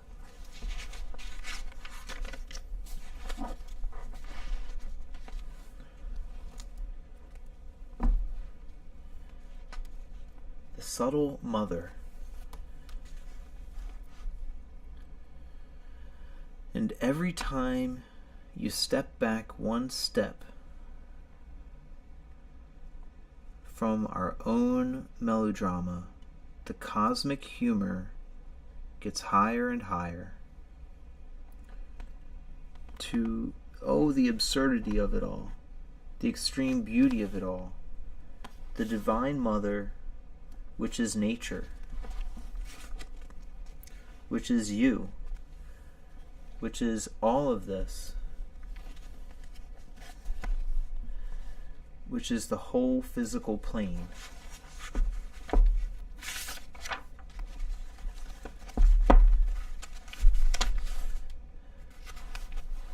And she becomes so exquisite, she's pulling you, and that's really something. All you can do is honor her and love her. Because if you say, wow, lady, I know who you are. You're the keeper of this reform school. That's attachment. You can't have her, can't reject her, can't live with her, can't put her away. Just honor and honor her, Divine Mother. You've got to worship her.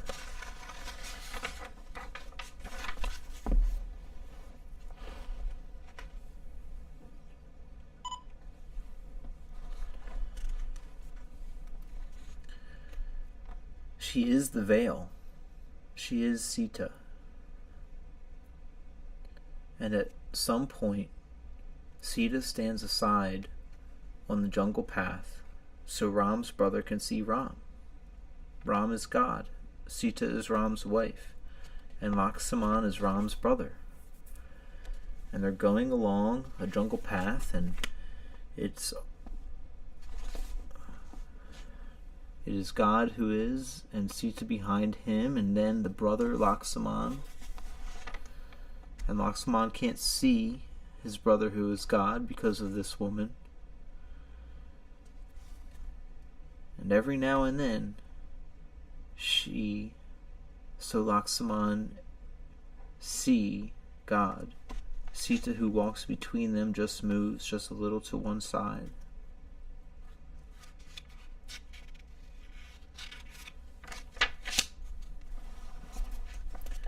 The Divine Mother Kali. She is my mother, is my moon, she is my father, she is my child, she is my brother, she is the grass, she is my lover, she is my sun, she is the dew. Look at how much she can teach. Her tongue dripping blood, a circle of skulls around her neck, a dagger in one hand, giving birth in the other.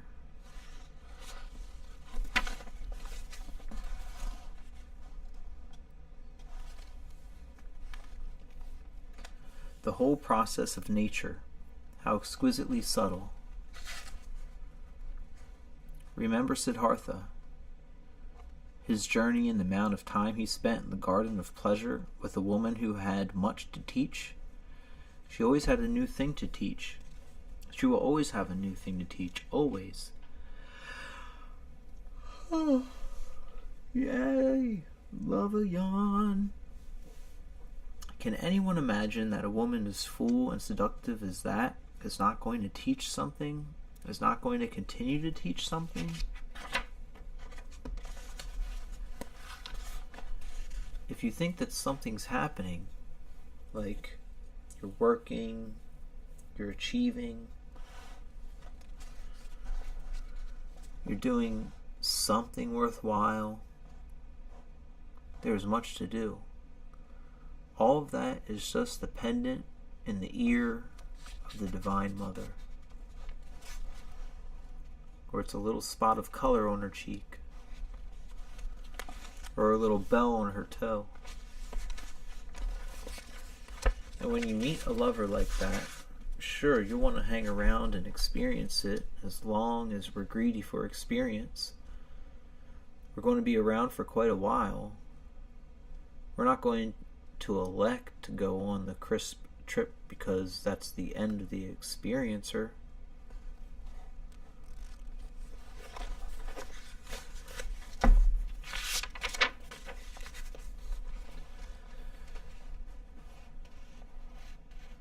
Her other face is the one you're trying to see. If she is the entire illusion, she is also that which is beyond illusion. And so, finally, when you have gone beyond her and become free of her, and you go to beyond the beyond, and you finally cross the great ocean of existence, gate gate per gate parsam gate bodhi swaha, and you stand on the other side and you're completely free, who's there? The Divine Mother welcoming you.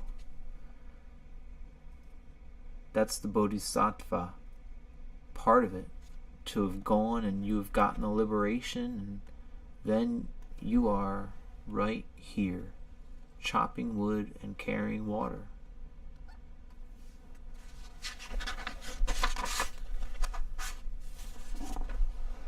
Making it sacred.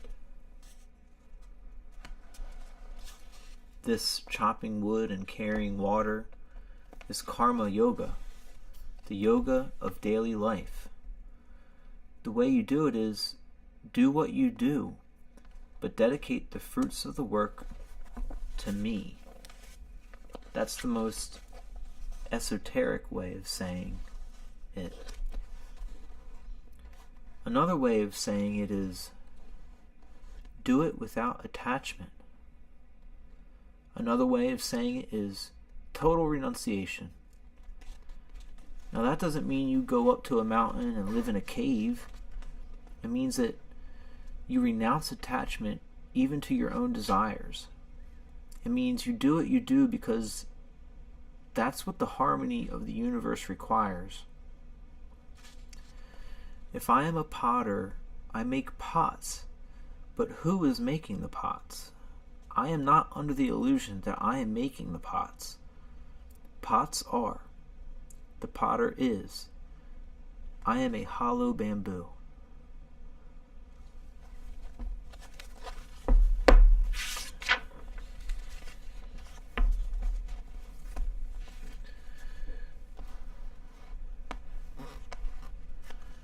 I am a doctor, a student, a dropout, all the same game.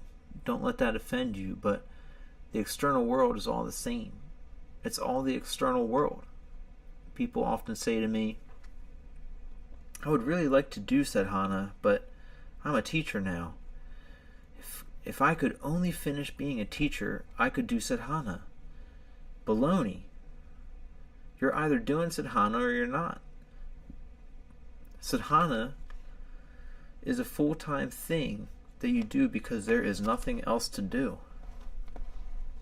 You do it whether you're teaching or sitting in a monastery, whether you're lying in bed, going to the toilet, making love, eating.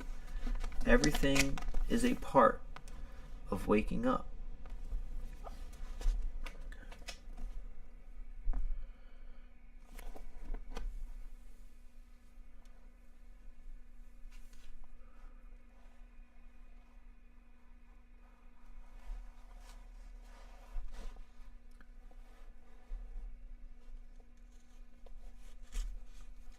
Everything is done without attachment.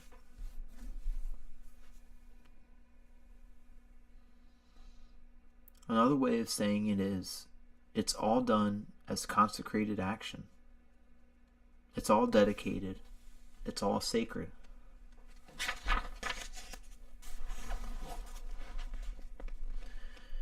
In the old days, like many of you, I suppose, I was a good oral type person. You open up the refrigerator and you can't stuff your mouth fast enough. Everything turns you on. I'll have a little of that, and there's some ice cream, and there's some coleslaw, and that'll be good with ice cream. Oh boy. The stimulus arouses the response. Here's a real sour pickle. Oh boy, it's too much. I have a taste of flour. You can go on the oral trip about everything. I come right out of that tradition. I want you to know where I started from what depths. What depths? When I was an adolescent, I was so fat that all my clothes had to be specially made. We would go into a store and my mother would say, "He wants to see the double Z with balloon seats." It took me at least $10,000 of my analysis to get rid of that one, I'll tell you. So you can understand that I speak of the oral trip with a certain amount of empathy. And now suddenly comes this new ruling sent down from above. All your acts will be consecrated. All your acts will be consecrated.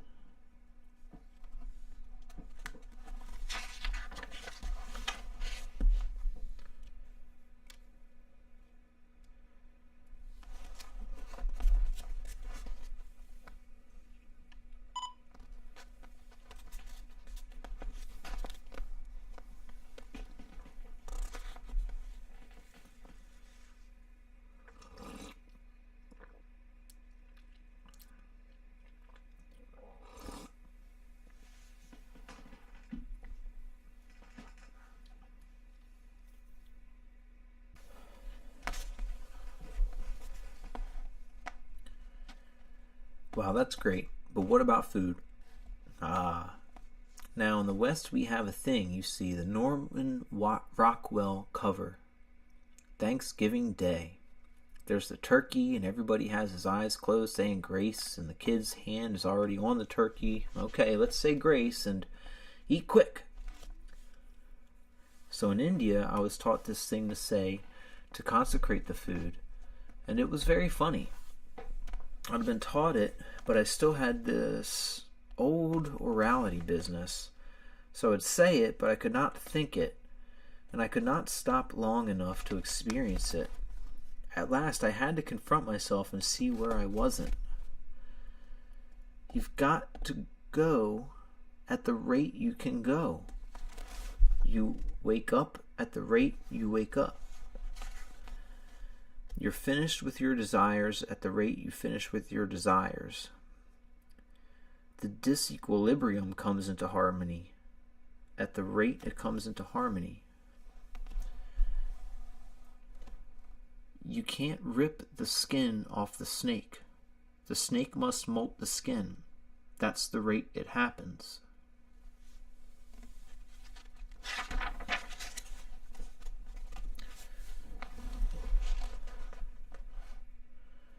You meet another person, and there are qualities in that personality which offend you, and there are qualities which attract you.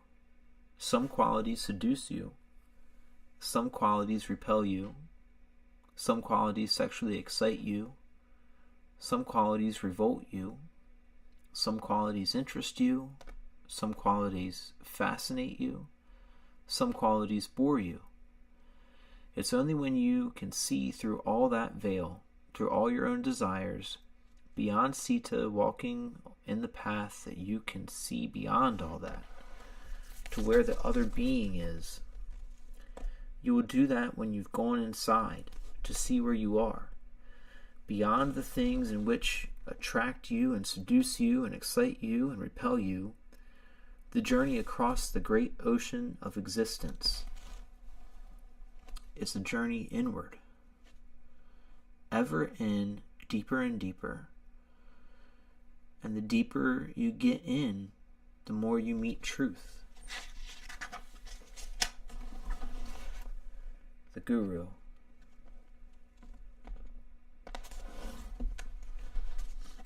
It's hard to speak in words about the Guru, to speak of the difference in Upaguru and Satguru.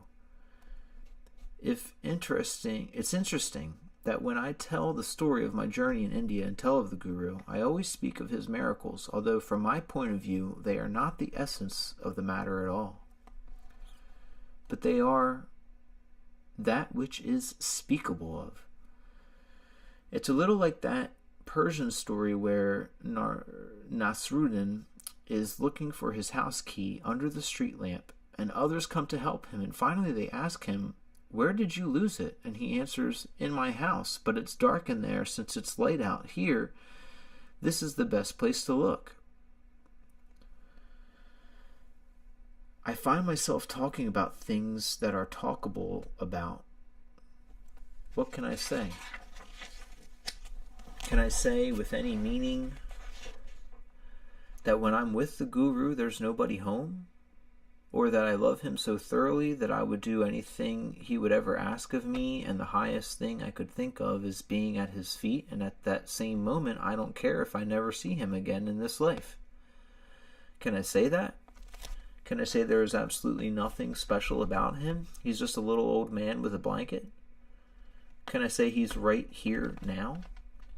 Which one are you ready to hear?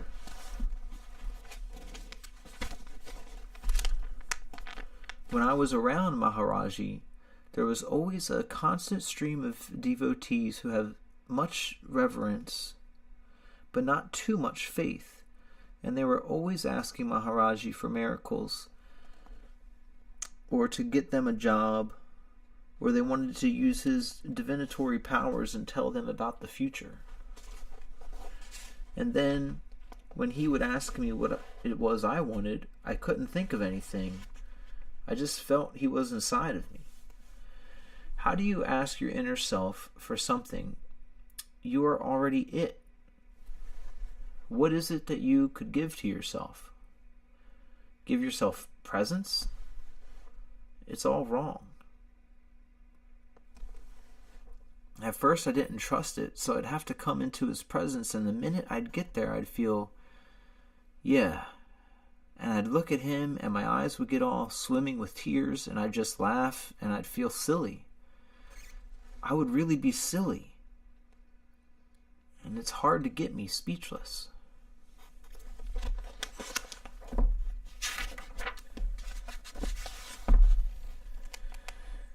My teacher, Haridas Baba, is essence. He is pure. He is just like a crystal. He is beautiful. He is exquisitely articulated. He taught me everything I was ready to learn. The Guru taught me nothing in form. He never explained anything. He'd laugh at me and twirl my hair and hand me an orange and say things like, "You make many people laugh in America?" And I'd say, "Yes." And he'd say, "That's good.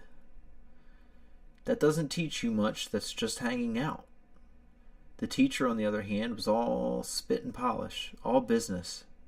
He was a pure Brahmin, and he has work to do, and he is going to teach me, and it was all no nonsense.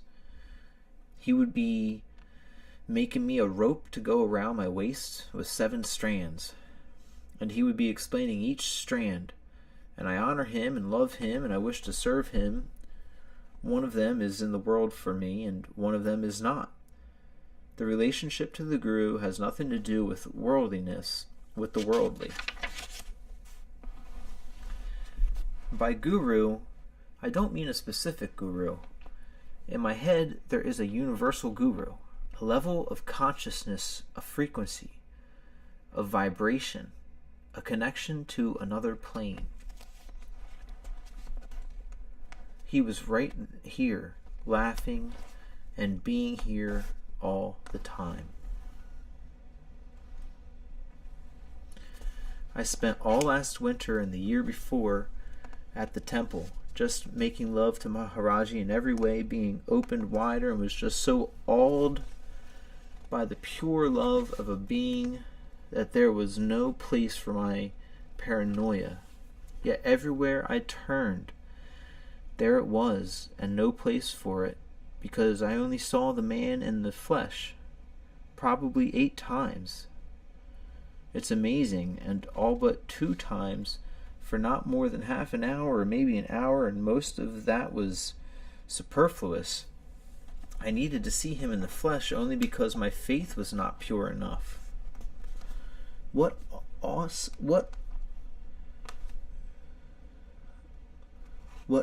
me is the people who have been sharing this journey with me these past few years, who have, because of their purity, made direct contact with the Guru in themselves through the purity of their love. Jesus said, "Because you have seen me, you have believed. Blessed are they that have not seen and yet have believed."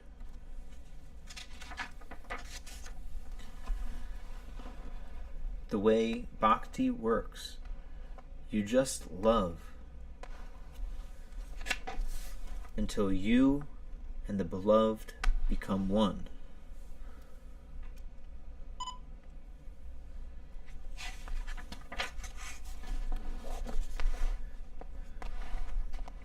I've reflected on the difference between a teacher and the guru. The guru is the way into this perfect center. The closer you come to the Tao, to the way, the inner place, the Atman, to going into samadhi, the closer you come to making contact with the Guru. It's a lotus flower at the center of that crease.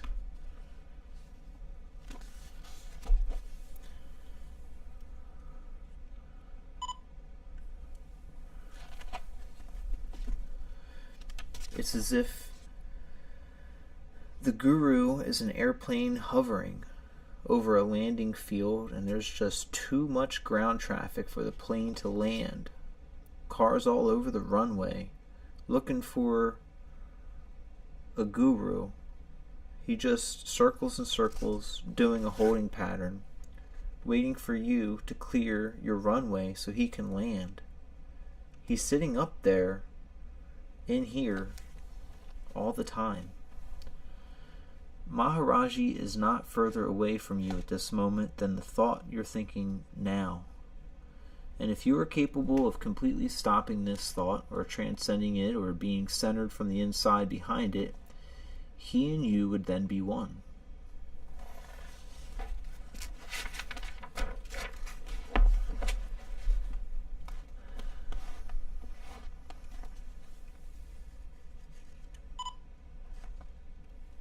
You dig that my special relationship to him, if indeed he is living in Satchit Ananda, cannot conceivably be special. There's no meaning to that.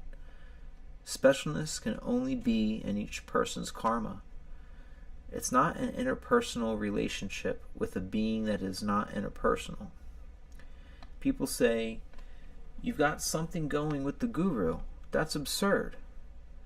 I just have what I have going with my own karma. Each person is as close to the Guru at every moment as he is close to the Guru at that moment. And people say, maybe the Guru would intervene and take on my karma. But from a Guru's point of view, he just understands how it all is in eternal time and space.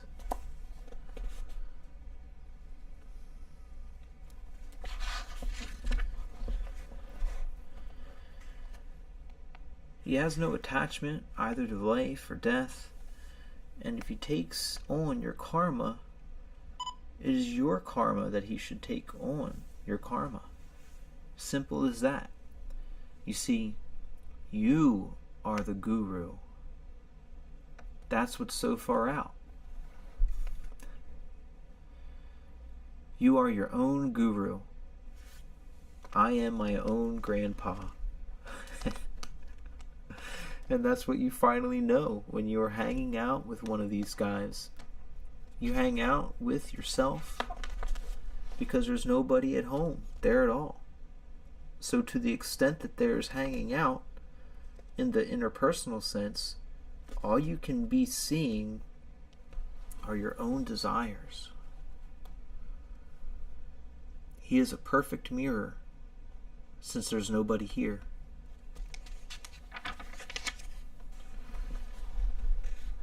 The chicken sees When I met my guru who knew everything in my head, I realized that he knew everything in my head whether I liked it or not. He knew it. And there would be times after a particularly beautiful darshan with him when he'd say to me, "Oh, you gave me much money to a lama," or you gave much money to a lama," and I'd say, "Yes," and he'd say, "You're very good, you're coming along with your sadhana," and I felt so good, and then I'd go back to the temple and think, boy, I'm going to be a great yogi, I'll have great powers, what am I going to do with them? And I'd start to have these horrible thoughts, and all my impurities would rise to the surface, and they would really be. And then I'd go to bed and have all these kinds of sexual fantasies, and I'd think, look, you're being a yogi, and you see the absurdity of that situation you're in.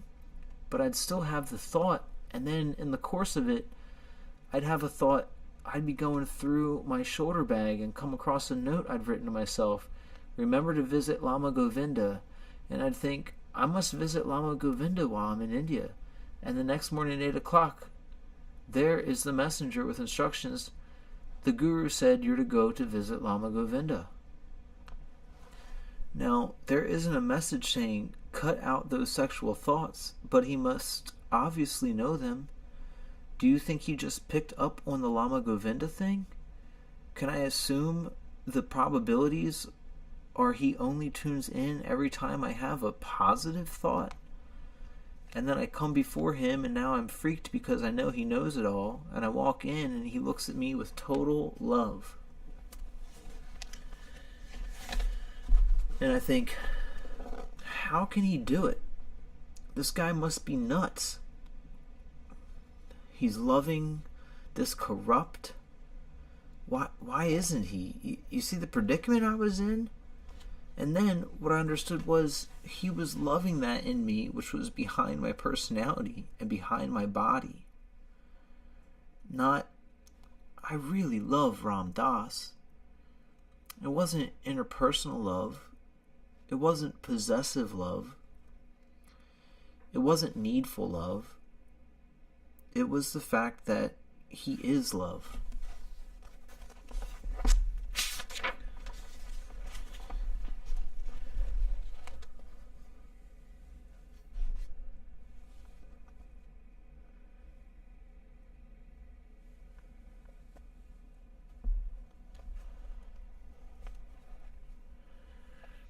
Where he saw me, he looked at me, and he saw that place in me which is love. And here in love we are. That's the world he lives in. And once I appreciated that, and could see that he could look at this corrupt, impure, ugly being, and he could love it that much, nobody had ever done that before. Everybody had said, I'll love you if. And he just said, where you really are and where I really am, we are love. And when I was around him, I was in love.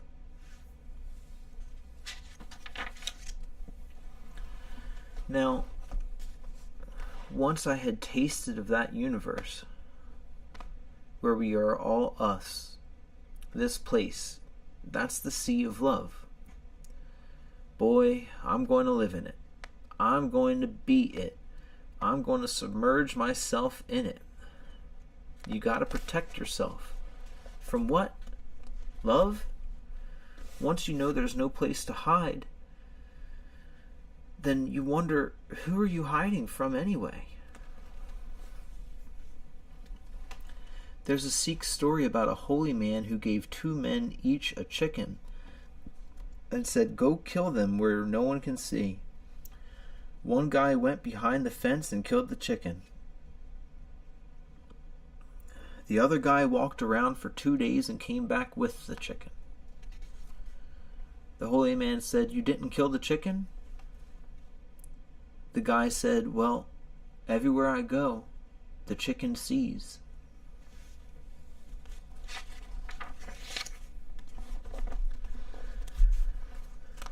The guru is on an endless wave, just hanging out in that place He's hanging. Where does he reside? He resides in this really interesting place.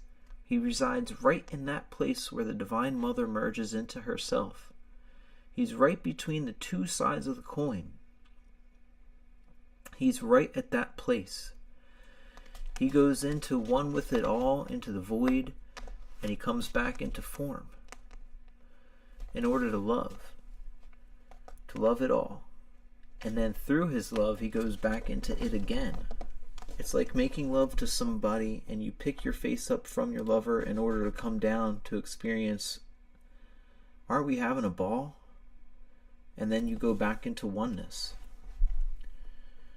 Such a Zen being does that with every breath. Between each breath, one, and then the breath of two. He is eternally in that place. He is in what is known as Sahaj Samadhi.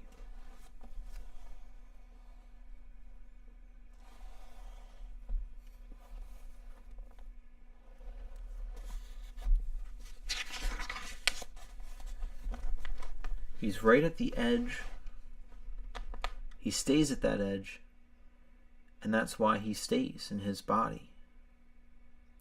If he just stayed in the void, the body after 21 days just falls away. There's no ego left to hold it all together. That's the rule of the game, if you're wondering what happens. Some beings do that. They go into samadhi and they finished with their bodies and they just leave them. And then there are others. There are some very far out stories in India. There are others who leave a thin, very, very thin thread of ego. There's one being who for 20 years was locked up in a cage, and every year his devotees opened the cage. Once a year they'd go in to have his darshan. There was no food, nothing, and he looked like a corpse except that his hair kept growing and his nails kept growing for 20 years. He was not hanging out with much. He was just leaving a subtle thread to keep in contact.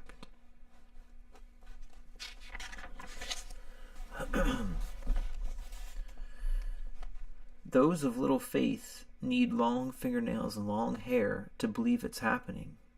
Lest ye see miracles, you will not believe, said our buddy.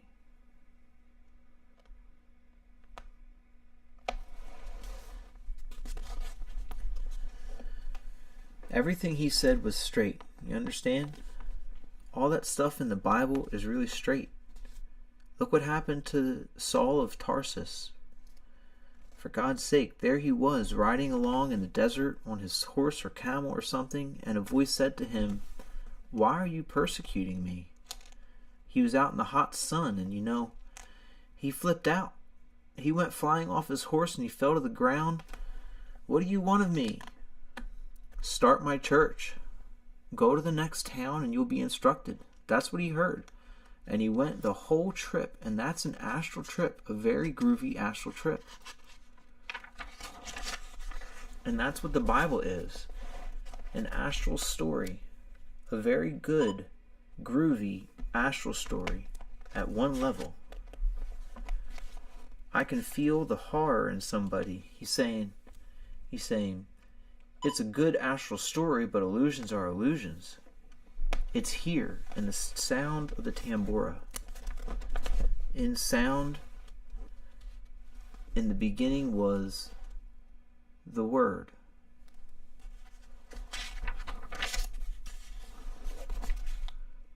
Ready? It's a combination of things that make you ready to see the Guru. There are many people who come to see Maharaji, and they just see a little old man with a blanket. Can you imagine the horror? This happened to two people who heard me and figured out where the Guru must be through logical deduction, and went to India and went rushing to his feet and found a little old man in a blanket who threw them out. Imagine what that must feel like. Because you can see the difference in their minds and what it was that they had a model of. The model was what they searched for. It was their own thought process which kept them from seeing.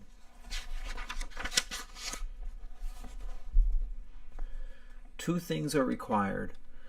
One is vairagya, the falling away of worldliness, the return of innocence. That means you're starting to have enough of all that. You see that everything you're going to experience through your senses and everything you're going to know through your thinking mind is not going to be enough. And worldly things begin to appear like dross instead of gold. Oh, I love to yawn.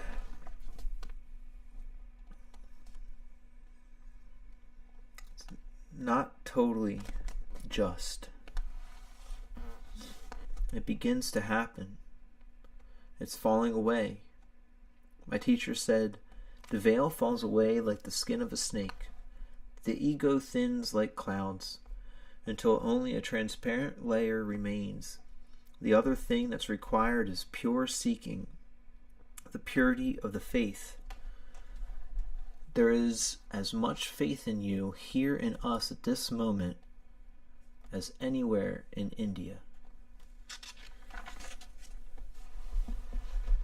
Where there is faith, there is the presence of the Guru.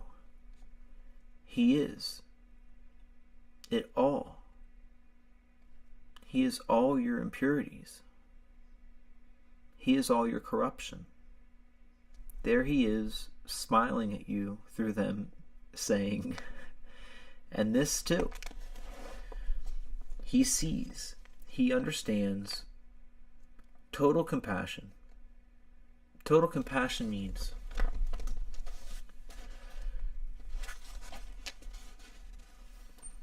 you are the universe. You are all form. You are the breath. You are the river. You are the void. You are the desire to be enlightened. You are enlightened.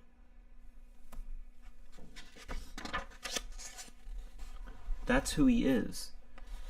That's what a guru is. So any concept you can have of any relation to a guru obviously is a hype. How can you relate to something which is already you? And everything you've ever related to or could relate to. How are you going to talk about it? I met him. Who? What? I'm going to look for the guru. How absurd. You are it. It's really another cop-out to be searching for the guru. He's your fingernail. Just bite your fingernail and you're eating him alive.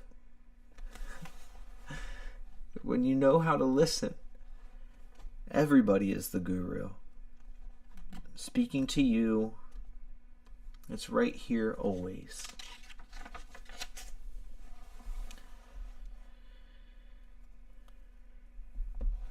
Here and now. I keep doing this because I don't think people thoroughly get the fact that here's where it all is. After you finish the thing and you've vibrated your spine for years and done your pranayam and meditated for years and years and sat in a cave and ants have eaten your arms and legs and you are here. You're right here again, and what blows your mind is you were here all the time. And it's such a cosmic joke. It's so funny. You're struggling so to get here.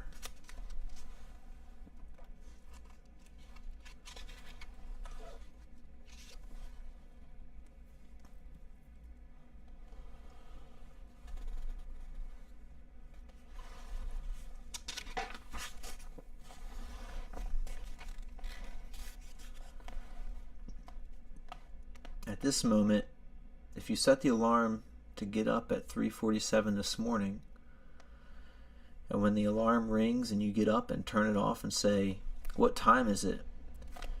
You'd say, "Now, where am I? Here. Then go back to sleep. Get up at 9 tomorrow. Where am I? Here. What time is it? Now. Try 4:32, 3 weeks from next Thursday. By God, it is. There's no getting away from it. That's the way it is. That's the eternal present. You finally figure out that it's only the clock that's going around. It's doing its thing, but you're sitting here right now, always.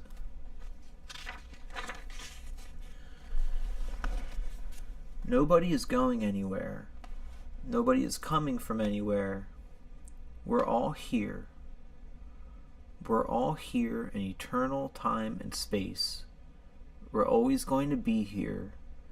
We're just doing Lila Rasa, the divine dance we're dancing. And dancing and dancing, dance after dance, in one body, in another body, and we're all here. We're all staying right here. Nothing to do. There is nowhere to go, and there is nothing to do. And we're going to keep coming to know one another, more and more free of being identified with any veil. We're going to see more and more of other beings, less identified with other veils. As you find the light in you, you begin to see the light in everyone else. As you find God in yourself, there is God everywhere. Such a simple, obvious sequence of stuff to do. Somebody says, "Oh, try meditating," and I can't, and I'm afraid I'm not ready, and I've got to go. Great. Sure, man. Go. Go ahead, of course. What else is there to do? Going back into the world, it's called. It's a good step. Am I going backward or forward? I can't do either of them. Can't go backward and I can't go forward. I can't stand still. All of it is irrelevant.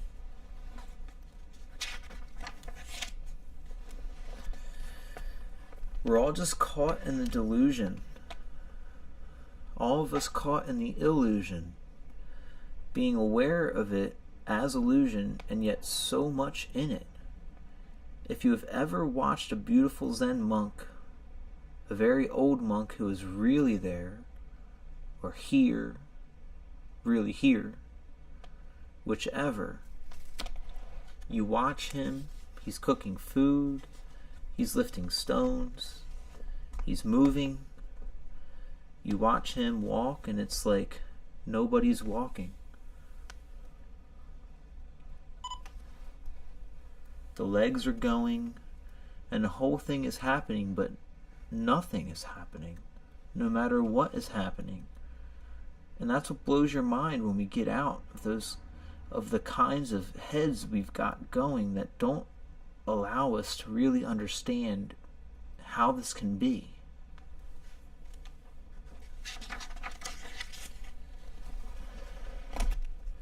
Return to the roots. You live out your karma.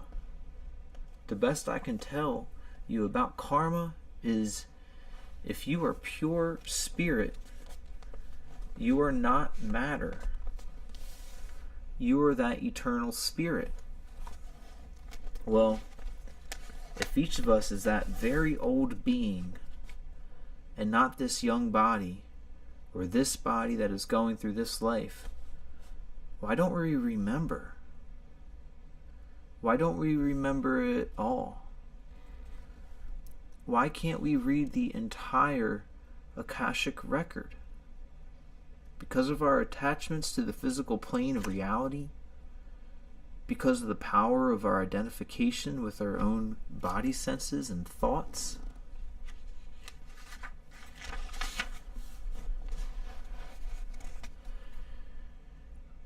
If you could go into a meditation room, close up your ears, sit down, center, go in, further in, oh, much further in. Oh, you've just begun. Keep going back in. Don't linger to smell the pretty sunflower. Don't linger to hold on to the ecstasy of bliss. Keep going in, behind the senses, behind your thoughts. And if you can go back in far enough, you will see everything you've identified with Him. You will see your own personality, your own body, your own life drama. It's very awesome. The point is, we have gone out and out and out. And we have sought and found much, but it hasn't been enough. And now, by merely turning the process inwards, you go in and in and in until you come to the place where Guru Rinpoche sits.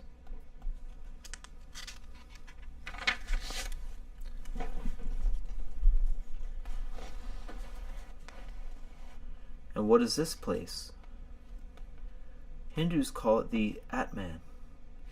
And what is the Atman? The Bhagavatam, one of the holy books of India, says, the Atman, or divine self, is separate from the body. It is one without a second, pure, self-luminous, without attributes, free, all-pervading. It is the eternal witness. Blessed is he who knows this Atman, for though an embodied being, he shall be free from the changes and qualities pertaining to the body. He alone is ever united with me.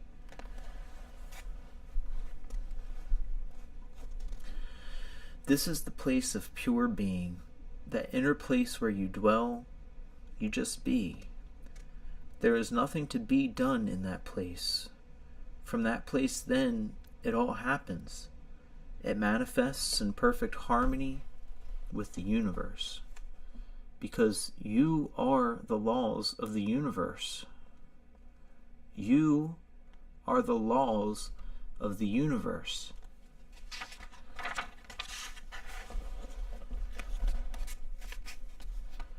This is what man's journey into consciousness is all about.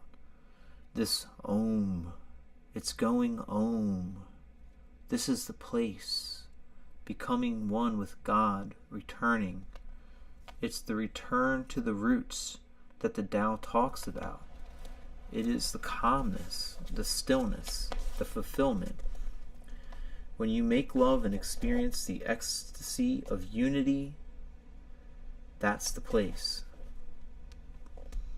When you experience a great achievement and you feel a moment of exhilaration, that's the place.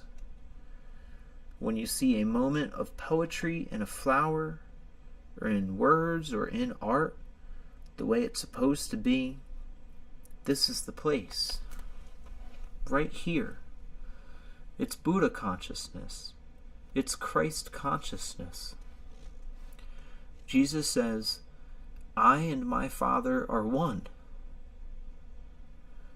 When Buddha says you give up attachment and you finish with the illusion, this is the place.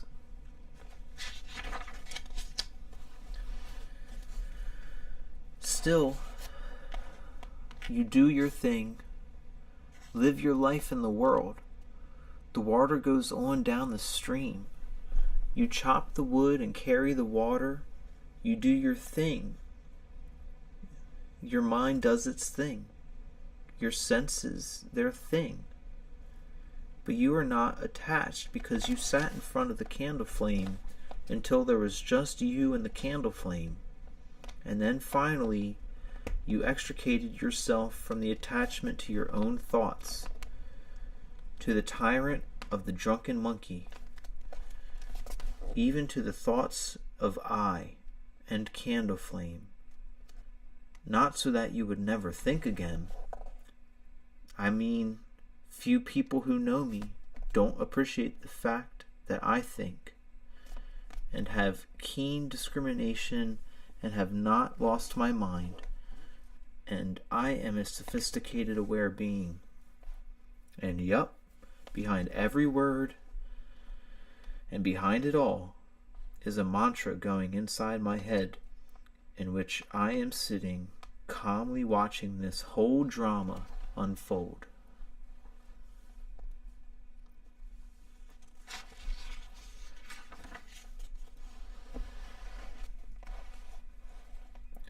My thinking mind is a perfect servant and lousy master. I am watching he who speaks. I am watching they who listen. I am watching, thinking. Thoughts are clouds. The entire process from this place inside is always calm, a place in which the flame never flickers, and as I learn to live in this eternally calm place, it gets deeper and deeper and calmer and wiser and lighter and lighter, and I am more love, and I become more and more like the sun. Just the process of calming, centering, calming, extricating myself from the drama. So long as one feels that he is the doer, he cannot escape from the wheel of births and deaths. This doesn't mean that I'm lying in bed doing nothing. That's drama, as much as this book is drama. Drama is drama is drama. Desire is drama. Thought is drama. Breathing is drama. Emotions are drama. All form is drama. It's all part of the drama. I have no scruple of change nor fear of death. I was never born, nor had I parents. What does that mean? What it means is, when you clear away all the underbrush, when you go back and back, not for the fun of it or for the powers involved, but to go back to be who you really are. Who you are turns out to be spirit, turns out not to be matter at all. No matter, never mind, no mind, never matter. Either way, it works.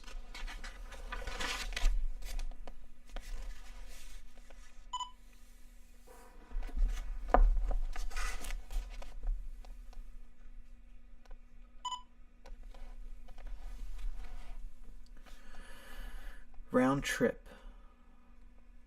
Mind creates matter. The causal plane is the world of ideas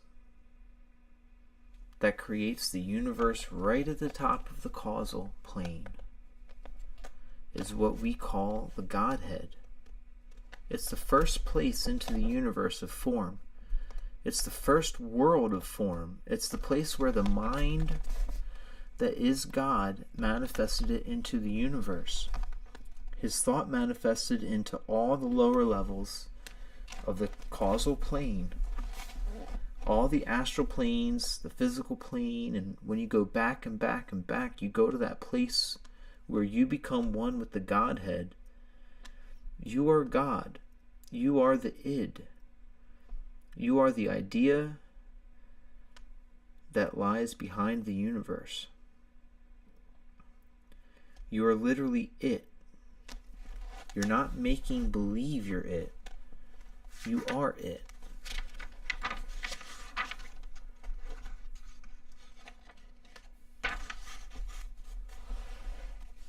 And the funny thing is, you're still not finished. As far as the Buddhist is concerned, you haven't even begun the trip. You're still hung up on form. Because he says, baby, it's all illusion. No matter how groovy it gets, the physical plane is obviously an illusion, all a dream. You go to bed at night and dream.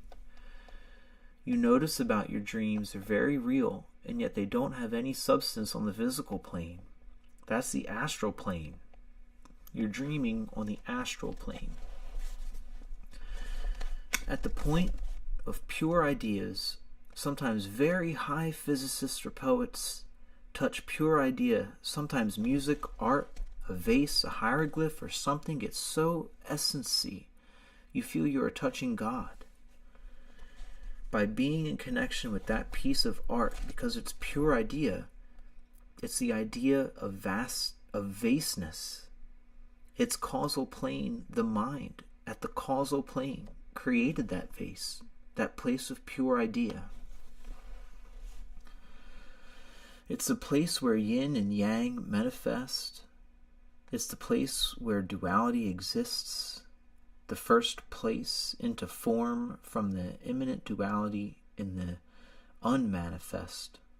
From the formless, you come into that place where there is energy becoming form.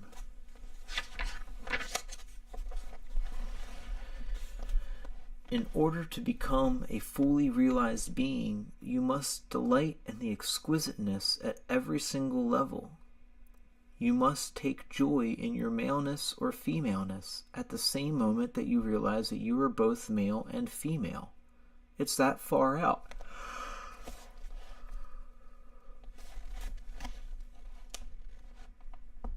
But then you go through the final door and you go from form into the formless, into the void, into the beyond, into the beyond the beyond. When you have crossed the ocean of samskara, the ocean of illusion, the ocean of attachment, call it what you will, it's the same ocean. When you have crossed through all form, you enter the state of formlessness. It is eternally quiet. It is eternally quiet. It never was.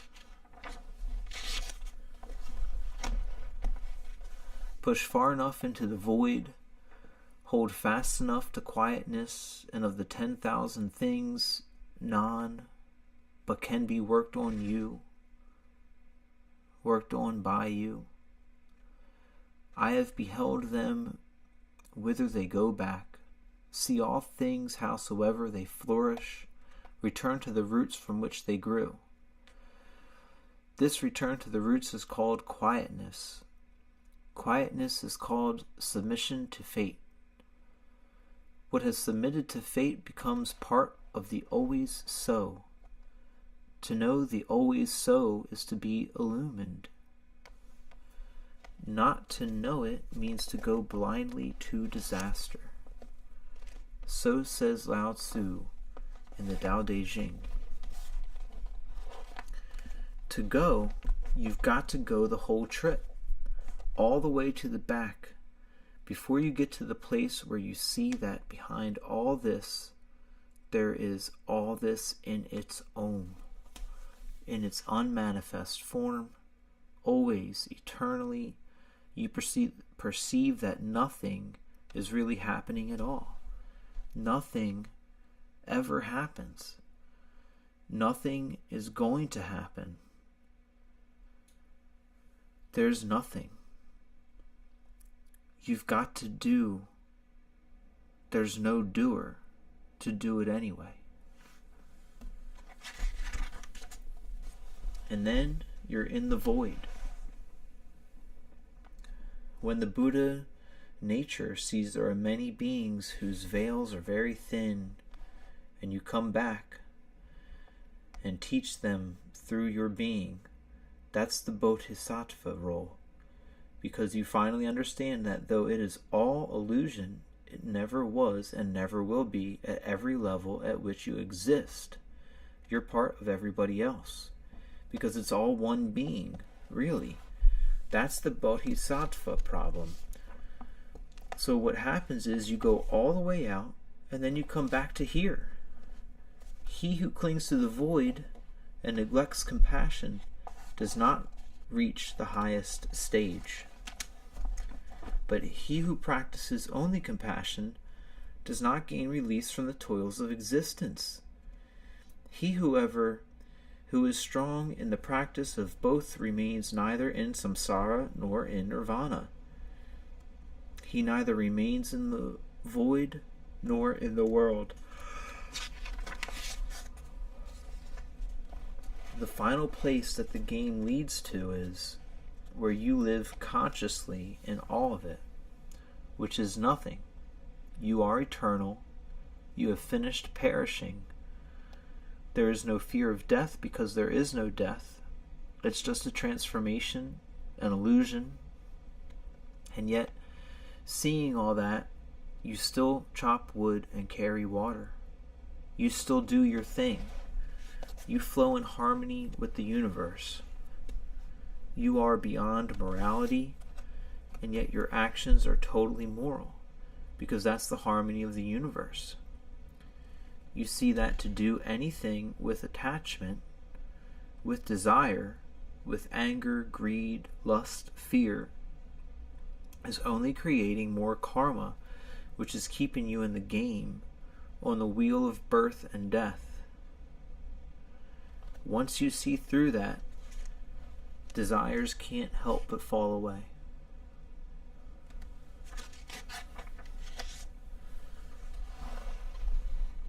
Watch it.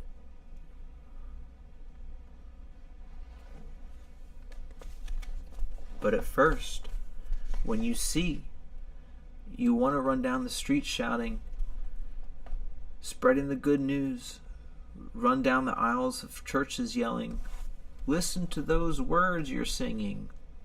It's really here. They're all true. You're singing about it all, just like the book says. Don't be psychotic. Watch it. Watch it. That psychosis business is an interesting business if you go through the doorway too fast and you're not ready. For it, you're bound hand and foot and thrown into outer darkness. You may land anywhere, and lots of people end up in mental hospitals. The reason they do is they went through the door with their ego on. And wow, I've been invited to the wedding feast. I mean, dig me, Sam Jones. They don't understand that you gotta die to be born.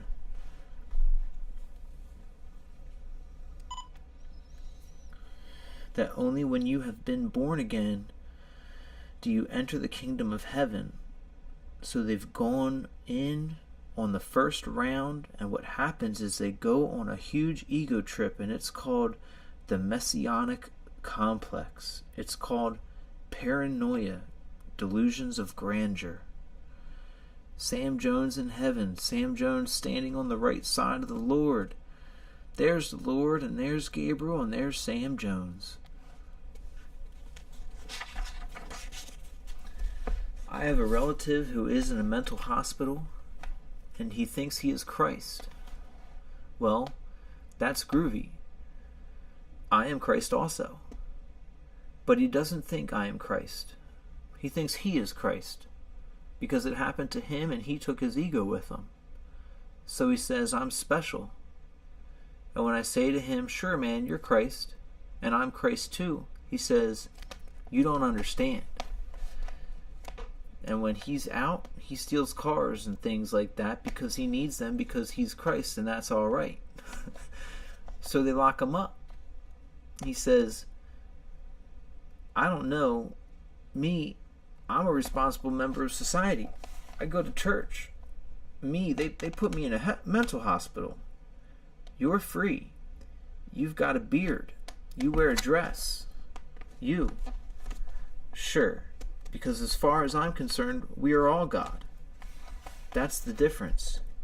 If you really think another guy is God, he doesn't lock you up. Funny about that.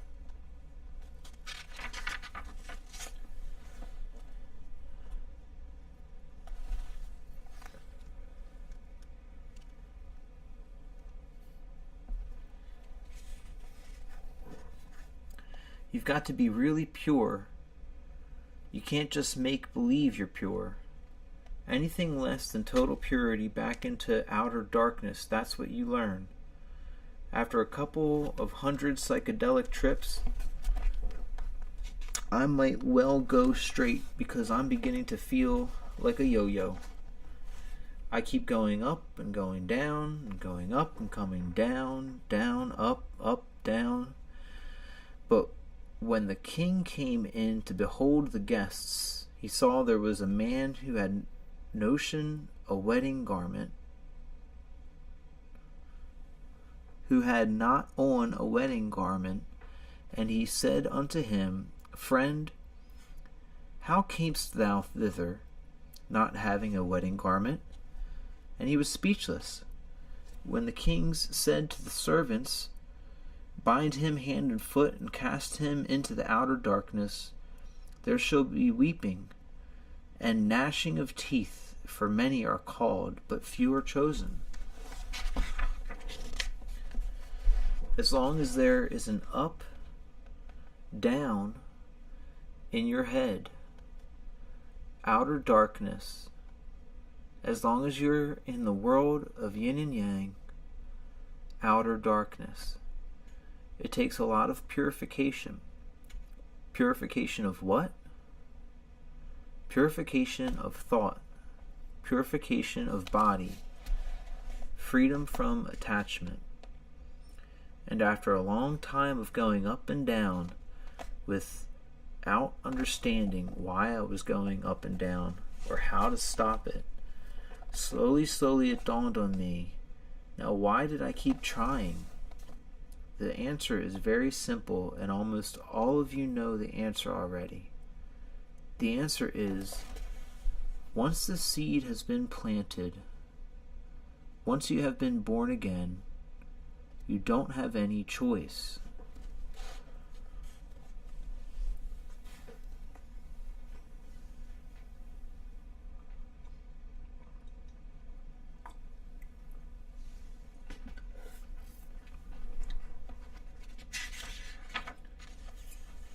The next message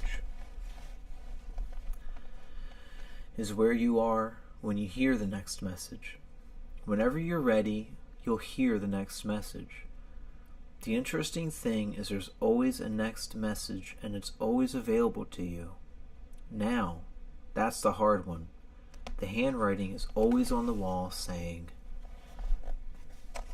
Magic Theater for Madmen Only. Price of admission, your mind. Always there. Question is, can you see it?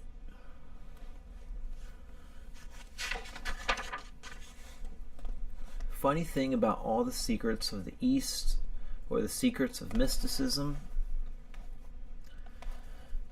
they're not secret. Nobody's saying don't tell him. They're telling you. They're yelling it. They're saying, Except ye be converted and become as little children, ye shall not enter the kingdom of heaven. That's a secret? Think of how many times you've heard that and you say, yeah, that's great, really interesting. That's great. That's the minister talking. He's doing his thing. He's got a living to earn. He's a good guy. The secret is a secret to you because of where your head is at. Your receiving mechanism isn't tuned for that particular frequency.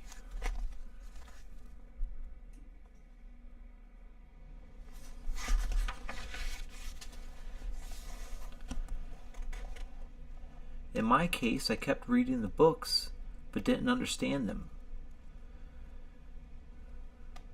They were yelling the secrets, but I couldn't hear them because I was looking at them from the wrong place.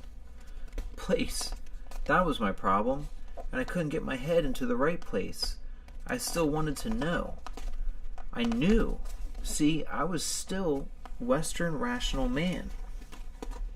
So I went and I looked and looked and looked. And as long as I looked like a rational man looking, I didn't find anything. I just found my own shadow. All the time, that's all you ever find. Yourself. You only read to yourself. You only talk to yourself. You only ever know yourself. That's all there is, strangely enough. I saw that my whole game didn't work.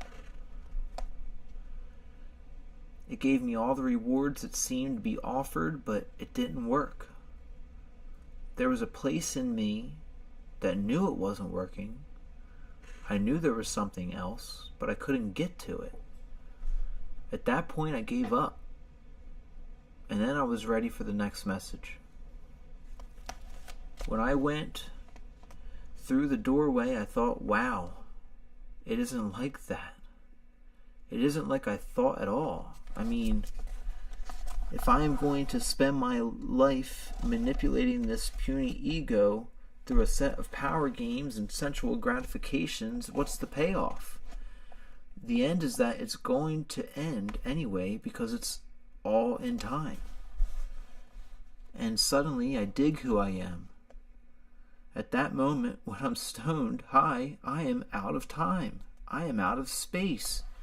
But boy, does it feel valid? Does it feel real? It feels like the first real thing that's ever happened to me. Everything else had a certain hustle-like quality to it, except my suffering. Am I he? I was really into my suffering. You can really get into your suffering. Self-pity, that's real. Everything else may go, but boy, you've got to suffer. It's the same for all of us. We're just coming out of the dark night of the Protestant ethic. Suffer, baby. That's the only way you'll be good. It feels so good to hurt so bad. We've all been on that trip. Suffering is great. It's like straightening by fire. It's purifying. It's very good. A funny thing. Want another paradox?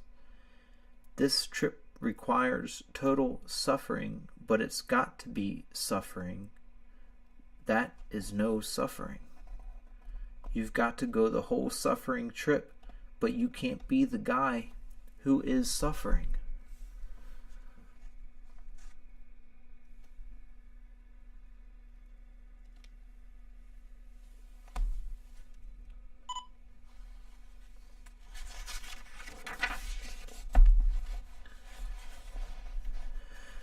Do you think that when Christ is lying there and they're nailing the nails in, he's saying, "Oh man, does that hurt?" He's probably looking at the guy who's nailing him with absolute compassion. He digs why the cat's doing it. What's he stuck in? How much dust covers his eyes? Why's he got to be doing it? That's the way it is. He said the night before, "Well, tomorrow is the big trip." Yeah, right. These are the nails. Wow, look at that. Am I he who is being pained? No. That's the thing.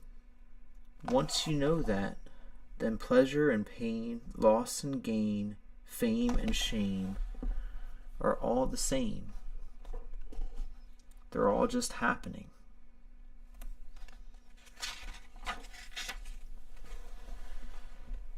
You're standing on a bridge, watching yourself go by.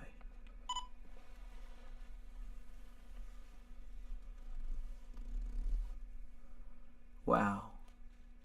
Look at that.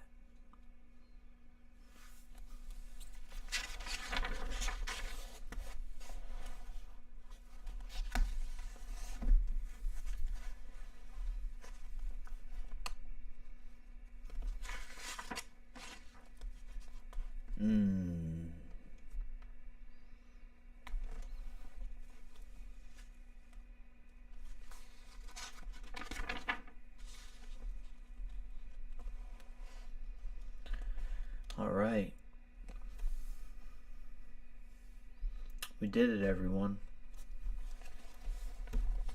This part, the cookbook, amazing.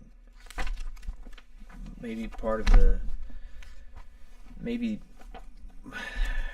whole book is fantastic, so I can't say one of the best parts of the book, but it's so important because it kind of takes everything that we just went through, all of this brown here. We flipped through the beginning just to see what that was, kind of just an introduction, and it takes all of what we just talked through and puts it into practice of how we can have that practice in our day-to-day life.